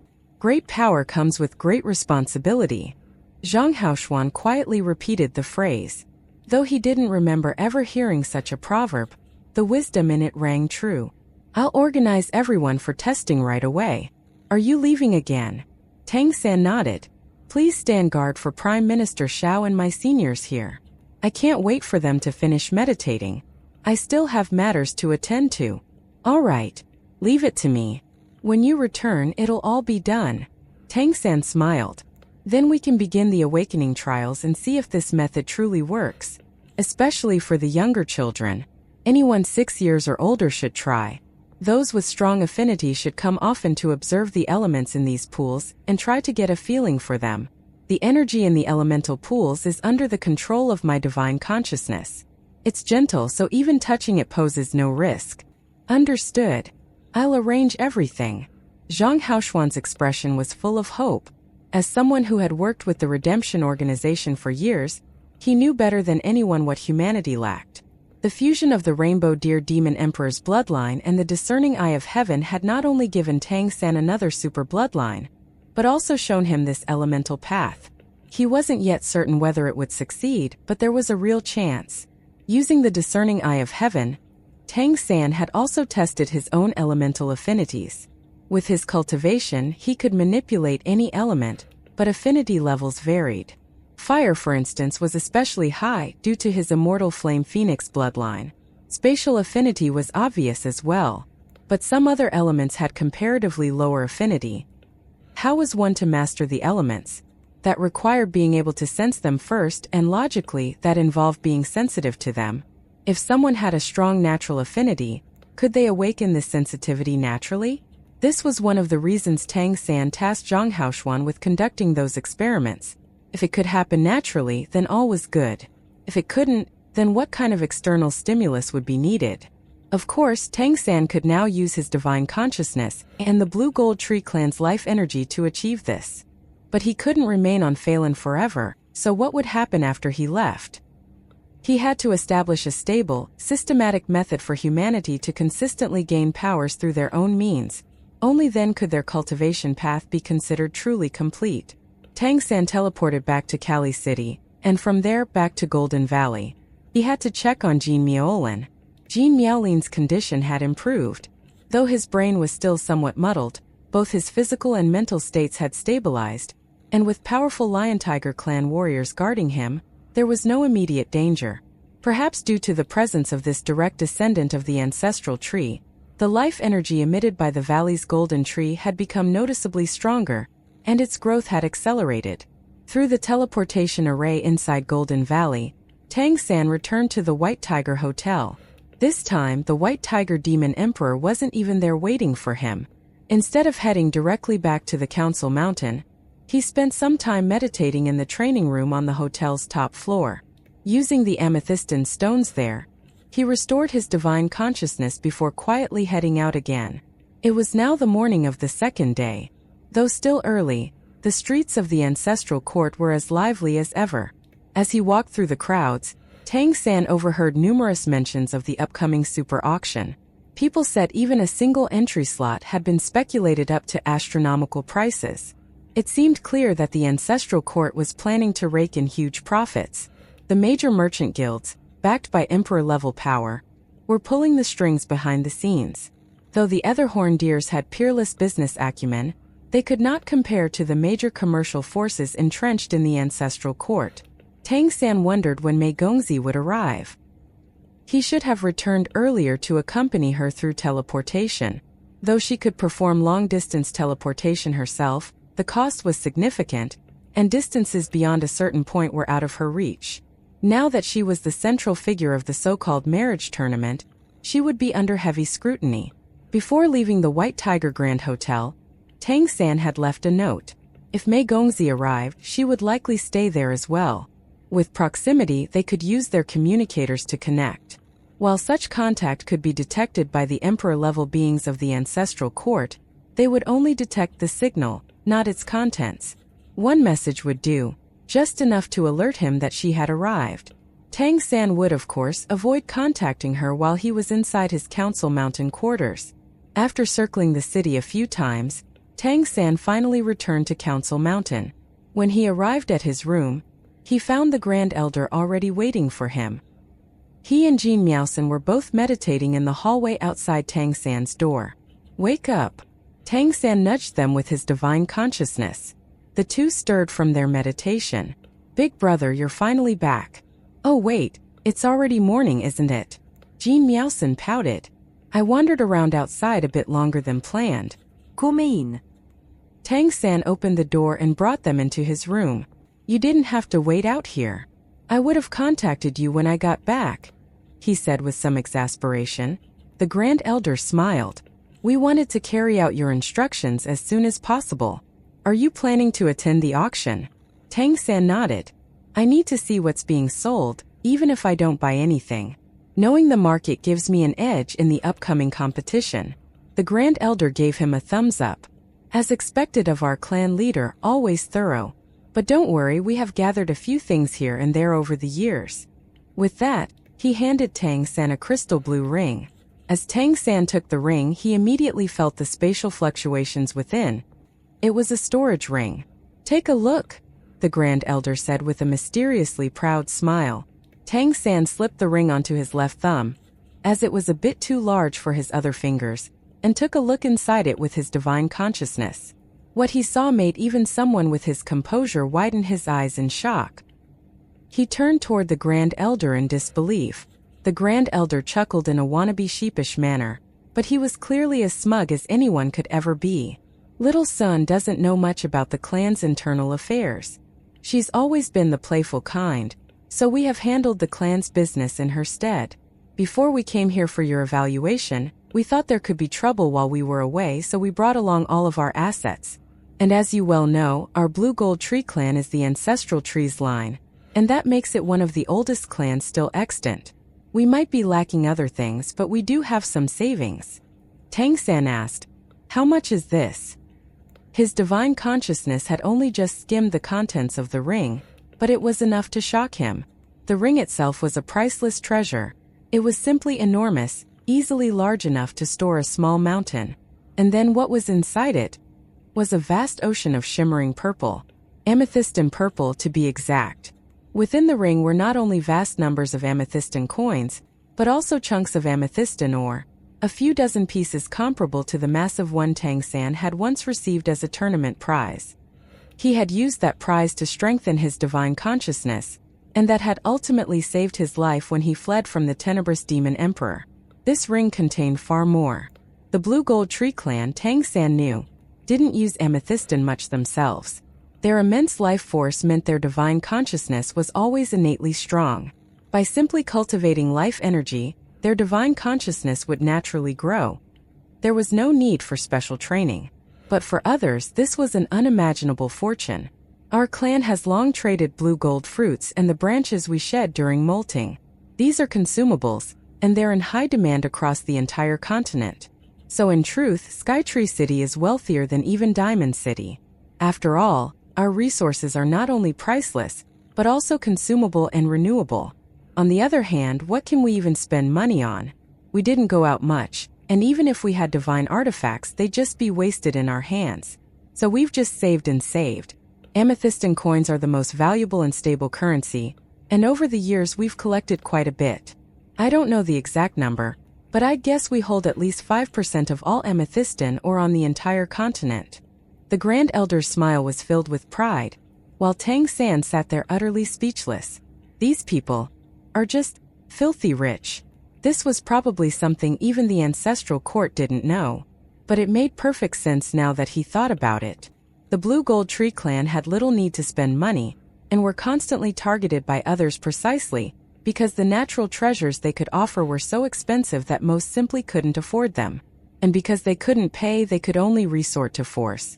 After all, as a wise man once said, the fastest way to get rich is by robbing others.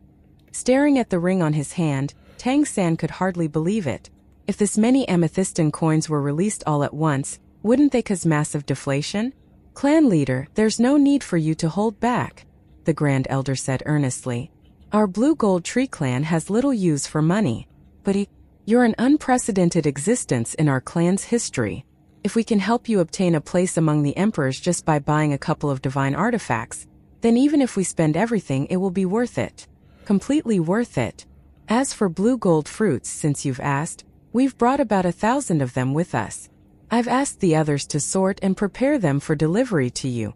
Tang San looked at the Grand Elder, his mouth twitching slightly. He even suspected that if they handed all this wealth to the ancestral court directly, they could probably outright buy an emperor's seat and be done with all the tournament bullshit.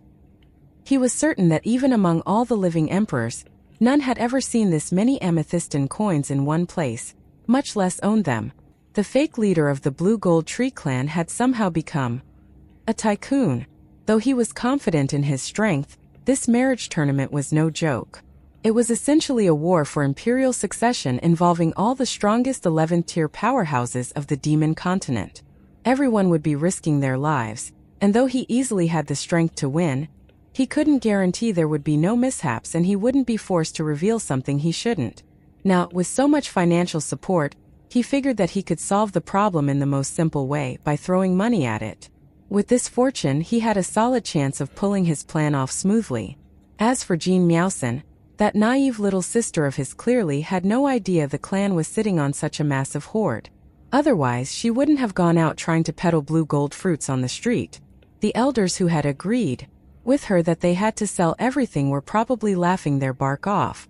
She truly was clueless about the world, but the Blue Gold Tree clan itself was anything but foolish. With a lineage so ancient, they were bound to have their share of shrewd minds.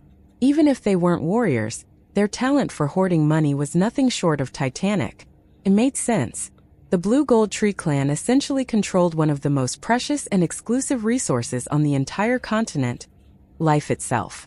If they couldn't make a fortune, who could? While they lacked combat strength, they had the ancestral tree guarding their city. That was the ultimate trump card. Tang San now wondered if the real reason they never left the inner city of Skytree wasn't self-preservation, but rather that they were sitting on too much wealth to risk losing it. He realized now he'd seriously underestimated the Blue Gold Tree clan. Their financial reserves warranted a whole new level of respect. As Tang San lovingly caressed the ring on his finger, the Grand Elder looked at him with eager eyes. "Clan leader, now that we have this wealth behind us, do you think you can secure a spot among the emperors?" Tang San replied, "I don't know the rules of the tournament yet, so I can't say for sure.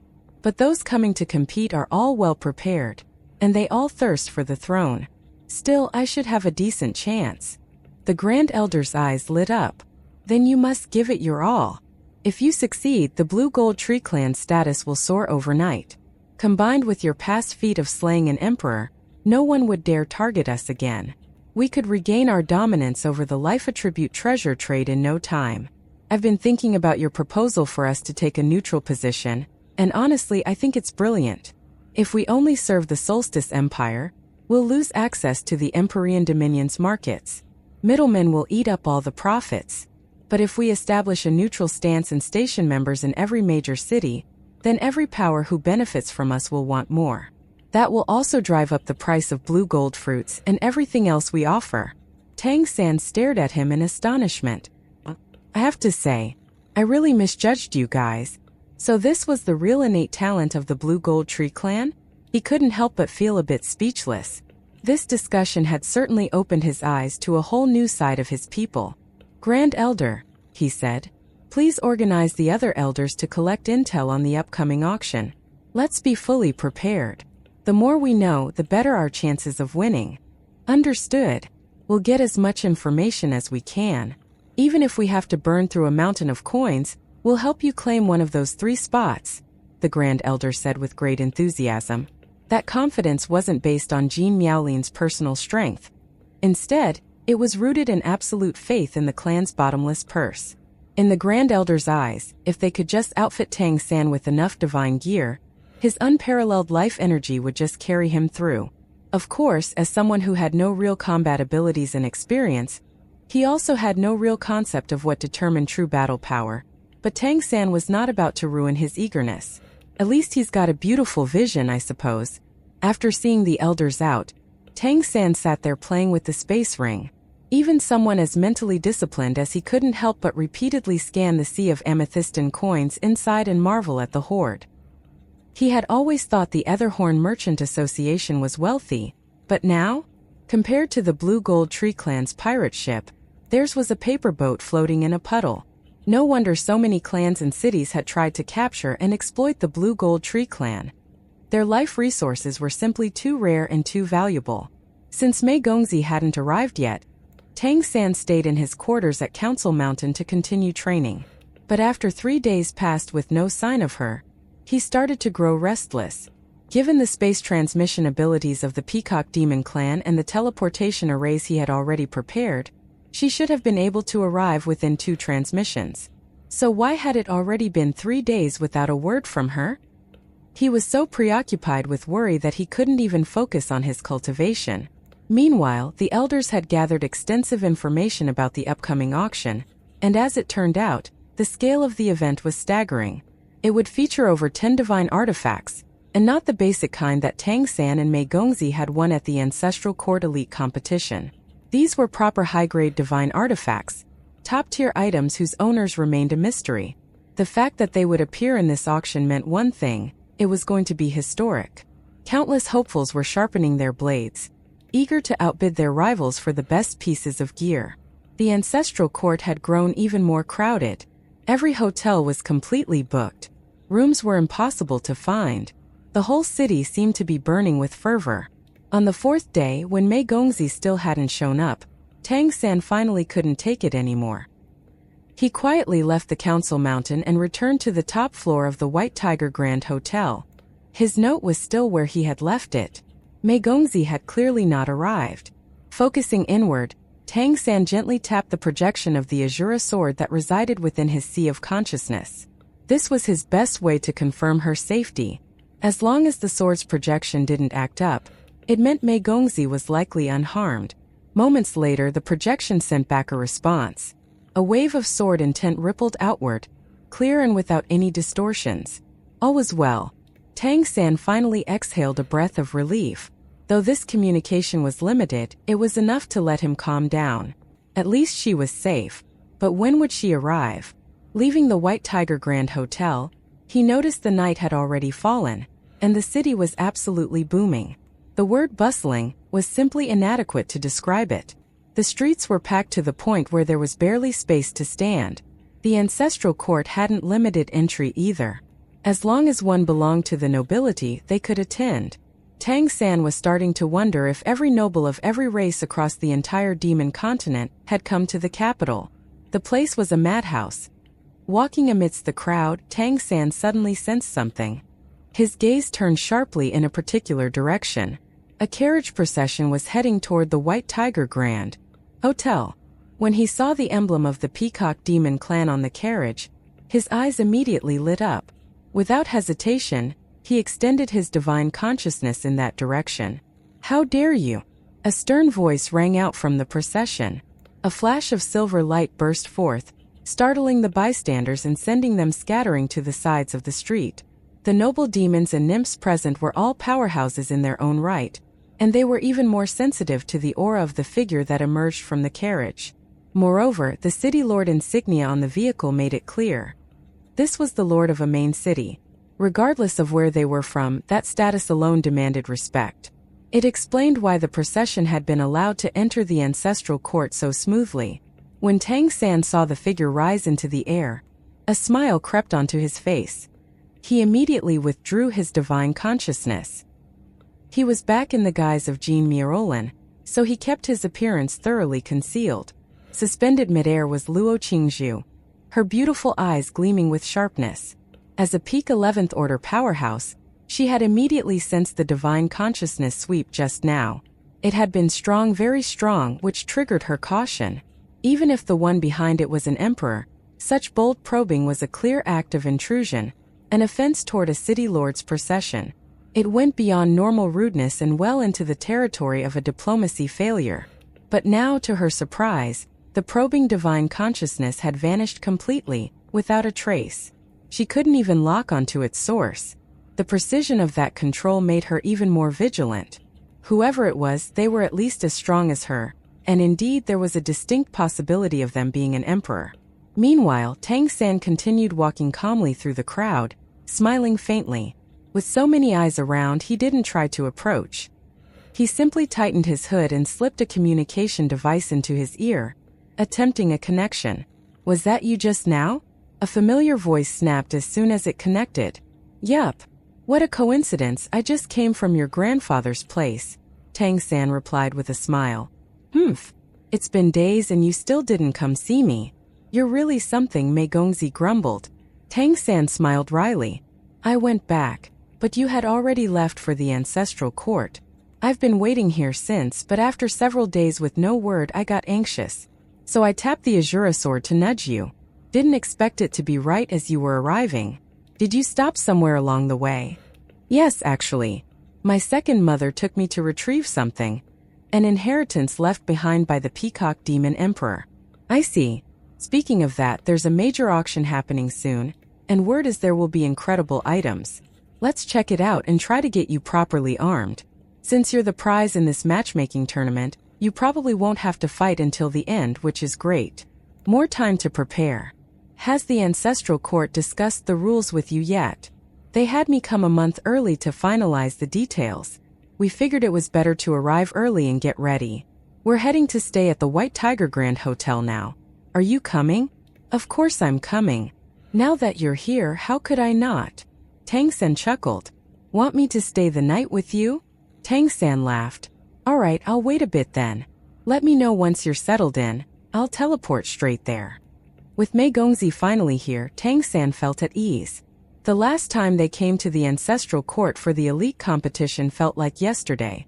But now they were no longer just ninth order talents. They were both city lords, the first two human city lords in the entire history of the continent, although Tang San was not acknowledged as such. One ruled in Demon's Empyrean Dominion, and the other in Nymph's Solstice Empire. What could be more incredible?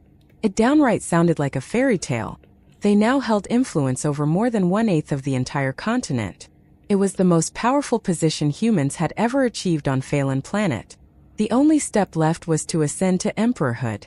If he and Mei Gongzi both reached that level, there would be no more threats to them in this world. But the road to the throne required more than strength. It required passing through a heavenly tribulation and gaining the approval of all existing emperors. Without permission from the ancestral court, no one could ascend, even if they had the power. Anyone who tried would be suppressed and killed by the other emperors. This was the ancestral court's most sacred rule. Then came the question of how to survive the tribulation. Though Tang San had somewhat gained the favor of the world's will, once he crossed the threshold, many of his past life abilities would awaken. He would become far, far stronger, but that very strength would inevitably make the plane reject him once more. He couldn't afford to rely on luck. He had to prepare for the worst and trust only in his power. As for Mei Gongzi, she originally wouldn't have suffered world rejection. But after being with Tang San, her fate had changed. Her connection to him, along with remnants of her past life's divine-level memories, and the Azura Sword's awakening influence, could trigger backlash. Whether the world would reject her too, no one knew, but Tang San had to prepare for that possibility as well. So even though they were both at the 11th order, that final step to emperor was still far off. They needed time and resources. This journey of his had been to seek such opportunities. So far the results were excellent. For Tang San personally, receiving the ancestral tree's acknowledgement and becoming the Blue Gold Tree Clan's leader were absolutely massive boons. That endorsement would greatly aid their eventual ascension. It was why Tang San was so focused on helping the Blue Gold Tree Clan gain a firm foothold on the continent. The ancestral tree's full support could tip the will of the planar ruler in his favor. Still, true power was what mattered most. Tang San was also awaiting the arrival of two transcendent divine weapons, his and Mei Gongzi's. Only with those present could they truly stand against the world. After wandering the streets a bit longer, Tang San soon received a message from Mei Gongzi. She was settled into the White Tiger Grand Hotel. The Peacock clan's rooms had clearly been reserved in advance, and Mei Gongzi was staying in none other than the White Tiger Great Demon Emperor's personal suite on the top floor. Finding a secluded corner, Tang San teleported over, this time wearing his real face. The moment he arrived, he saw Mei Gongzi. She was still clad in the silver cloak she usually wore for traveling, with a shimmering silver-white gown beneath. The ensemble perfectly highlighted her stunning beauty, now adorned with an air of authority befitting a city lord. In the room, it wasn't just her. Her mother Su Qin was also there. Su Qin had actually arrived at the ancestral court long ago to reunite with the White Tiger Demon Emperor. Upon learning that her daughter was arriving, she had probably come here to welcome her at the first opportunity. The instant Tang San appeared, the regal presence that Mei Gongzi had exuded as a city lord was instantly undone by the childlike pout of her red lips. Tang San first nodded politely to Su Qin. "Aunt Su, it's good to see you. It's been a while. You've come to the ancestral court too? Little Mei said you haven't been back much these past months. She's a bit angry, you better go calm her down." Su Qin chuckled softly, then turned away and headed to her own quarters, leaving the two of them alone. Tang San stepped up to Mei Gongzi and said with a quiet smile, "Still angry?" "Humph." Mei Gongzi turned her head away, revealing her fair profile and long slender neck. Tang San slid his arm around her shoulders and gave her a quick kiss on the cheek. His movement was so fast that Mei Gongzi didn't even have time to react. "You damn scoundrel! Who said you could kiss me?" Mei Gongzi pushed him away, or at least she faked trying to push him away. Of course she didn't succeed. Tang San took the opportunity to grab her hand and pull her into his arms. "These past few days I've been in seclusion cultivating. Time passed too quickly, and when I came out of it, a whole month had gone by. Then I rushed back to look for you, but you weren't there. So I went to find Xiao He and helped him break through to the 10th rank. Between his experience and the divine consciousness he retained, it won't be long before he regains his former cultivation. Then I rushed back here to wait for you, but you didn't show up. I was really anxious. Mei Gongzi leaned against his chest and gave another soft harumph, but her attitude had clearly softened. In truth, how could she really be mad at him? As humans surviving in the demon continent, the two of them had clawed their way upward against all odds. And now they were reaching for the title of emperor, and that was not something easily won. Every moment Tang San was away, he was risking his life. Compared to him not visiting her often, what worried her more was whether he was still safe. Tang San gently stroked her hair and said softly, "Let me stay with you tonight. I'll sleep on the sofa, it's fine." "No need," Mei Gongzi replied in a low voice. "Grandfather will be coming to see me later, and perhaps the undying demon emperor too. I'm participating in the tournament, it's a sensitive time." Tang San gave a wry smile. "Yeah, I know it's a delicate moment. If those contestants find out you were already sleeping with me before the tournament even started, I might get mobbed." "You shameless bad guy. Who said I was sleeping with you?" Mei Gongzi punched him, clearly not trying very hard, then stood up straight. "How exactly do you plan to compete? Have you signed up already?" Tang San nodded. "I've already registered. Don't worry. The other contestants may be after the emperor's throne, but I'm after something much more important, my wife. So I have to win. There's no way I'll lose. You haven't even married me yet." "I'm not your wife." Mei Gongzi's eyes shimmered with concern. "Are you really confident? This event is bigger than I ever imagined. I'm sure all the emperors will be watching, with so many top-tier experts looking on." She had been worrying about this every day. What she feared the most wasn't losing face or anything insubstantial like that. It was that something might happen to Tang San during the competition. But if he didn't take part, wouldn't that mean she had to marry someone else? That was absolutely unacceptable to her. Now that the matchmaking tournament had grown to this scale, things had reached a point of no return. Tang San pulled her back into his embrace. "Relax. I've made all the preparations. I'm not telling you what identity I'll use to compete because I'm afraid you might give it away. When the time comes, you'll see for yourself. Guess which one is your husband, I guarantee it's someone you wouldn't expect." "I do trust you normally," Mei Gongzi said, still worried.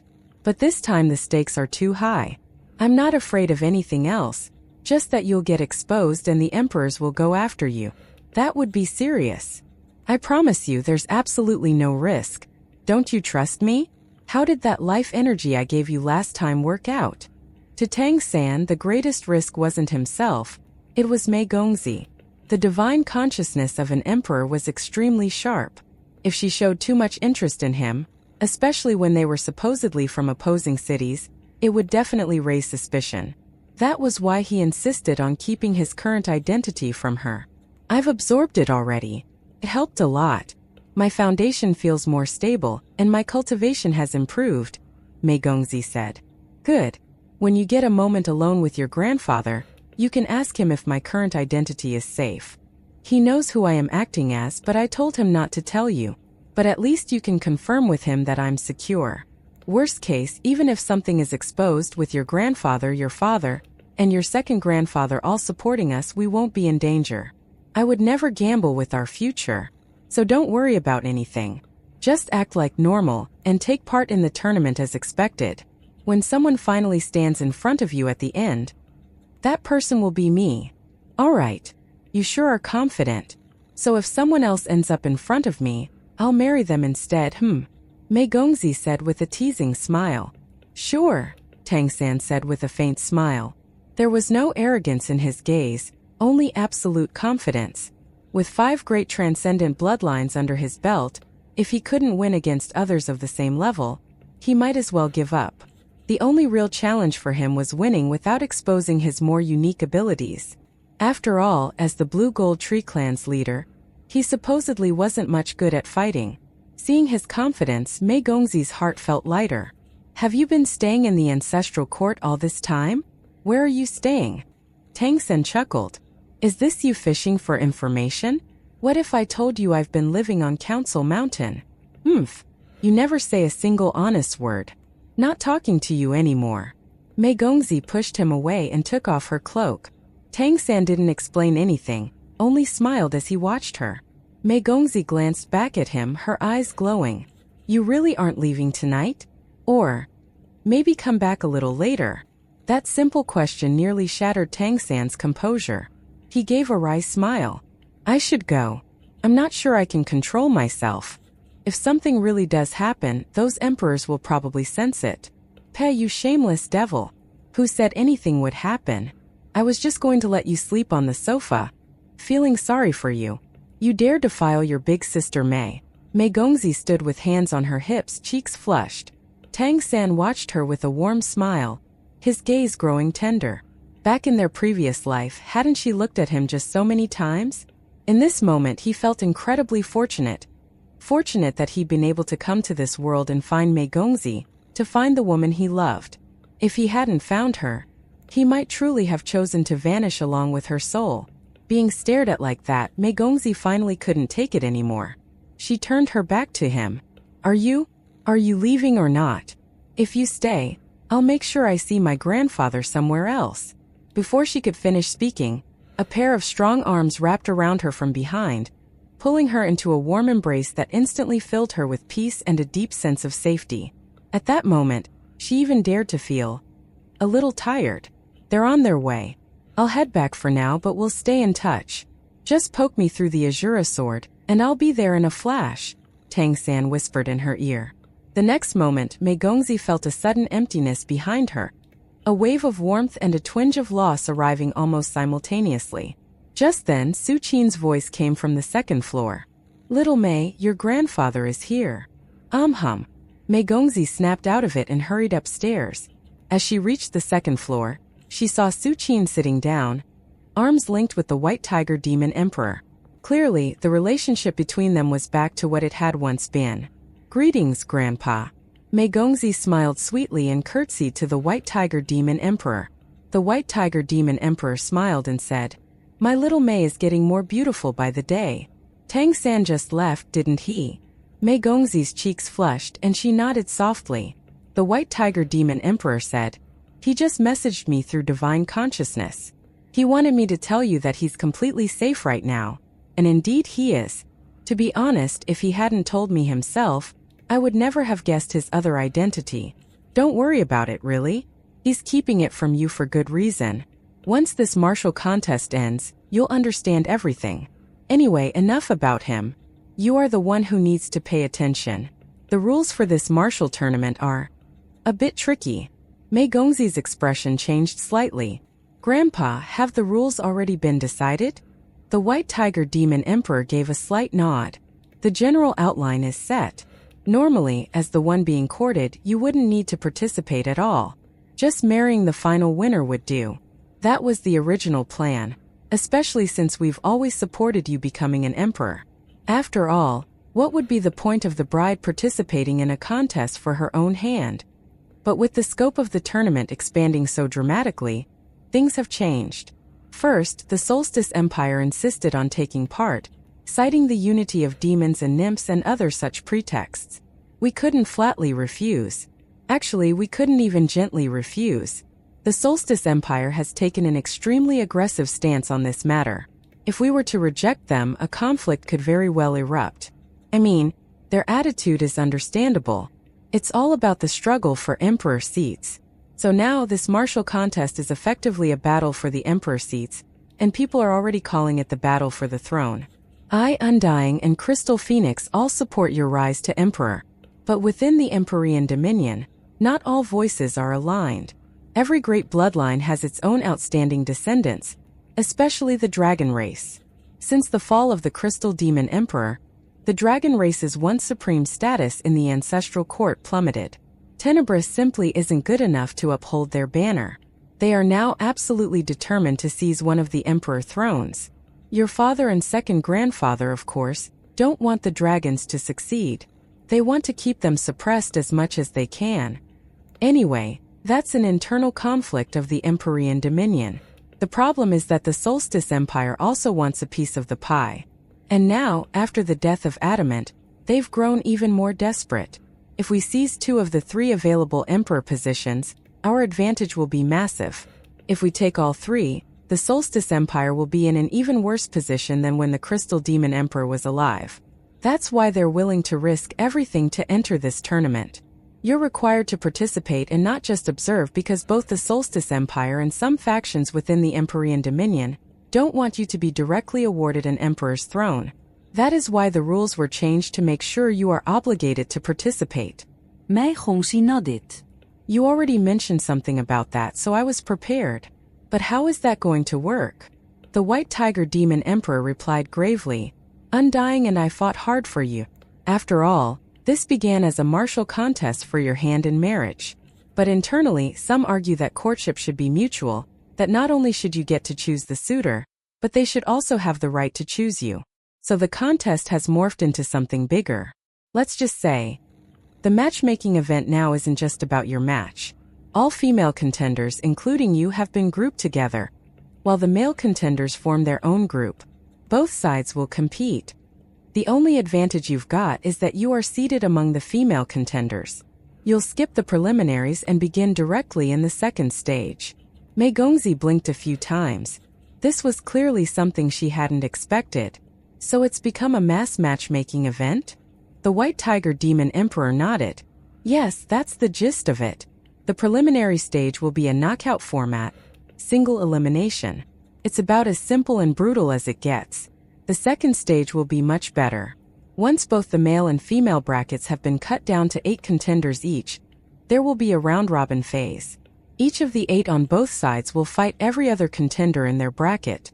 That's 7 matches each. Based on the point rankings, the top 3 from each side will then enter a mixed-gender final. This final will also be a round-robin, and from it, the top 3 overall contenders will be chosen. These 3, regardless of gender, will have the right to choose a spouse from any of the 16 top contenders. Simultaneously, they'll be acknowledged as the next generation of emperor candidates, meaning they will have won the battle for the throne.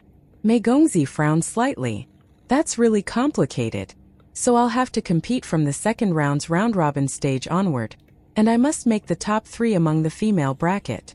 The White Tiger Demon Emperor nodded. Exactly. You've been granted a place among the top 8, but whether you can get into the top 3 depends on your strength. Based on our estimates, the female bracket is a little weaker than the male bracket, but not by much. Whether you can break through depends entirely on you. Not even Tang San can help you in the women's bracket. You'll have to rely on your own efforts. Mei Gongzi took a deep breath and said, "I understand." The White Tiger Demon Emperor continued. The reason the format has become so convoluted is to balance everyone's interests. On the surface, it's about fairness, but in truth, it's to reduce uncertainty. The round-robin format of the second stage ensures that chance plays almost no role. In the preliminary knockouts, luck might matter, but in the round-robin, it's all about pure strength. The final mixed-gender stage helps maintain gender balance. To be honest, this format is actually tilted slightly in favor of female contenders. That's because, during discussions in the Ancestral Court, the Solstice Empire pointed out that there are currently too few female emperors. Ever since the Crystal Demon Emperor's fall, only Earthshade remains. Female powerhouses in both the Empyrean Dominion and Solstice Empire have long held this as a point of contention. That's one reason we originally wanted you to secure one of the thrones. Mei Hongxi nodded. So if I want to secure an emperor's throne, I'll need to win at least 9 matches to be safe. The White Tiger Demon Emperor nodded again. If you want to be certain, you can't afford to lose. There are many powerful female contenders, like those from the Netherman Flower clan, who are all female, as well as female members of the Dragon and Phoenix races. Practically every 11th Order person of reasonable age and talent will be competing this time. Whether they're at the peak or not, they all want to try their luck. The scale and spectacle of this tournament is unprecedented in the Ancestral Court's history. Coming out on top in this kind of competition won't be easy. Fortunately, as a seed, you can conserve your energy early on. But still, you must be ready for a grueling fight.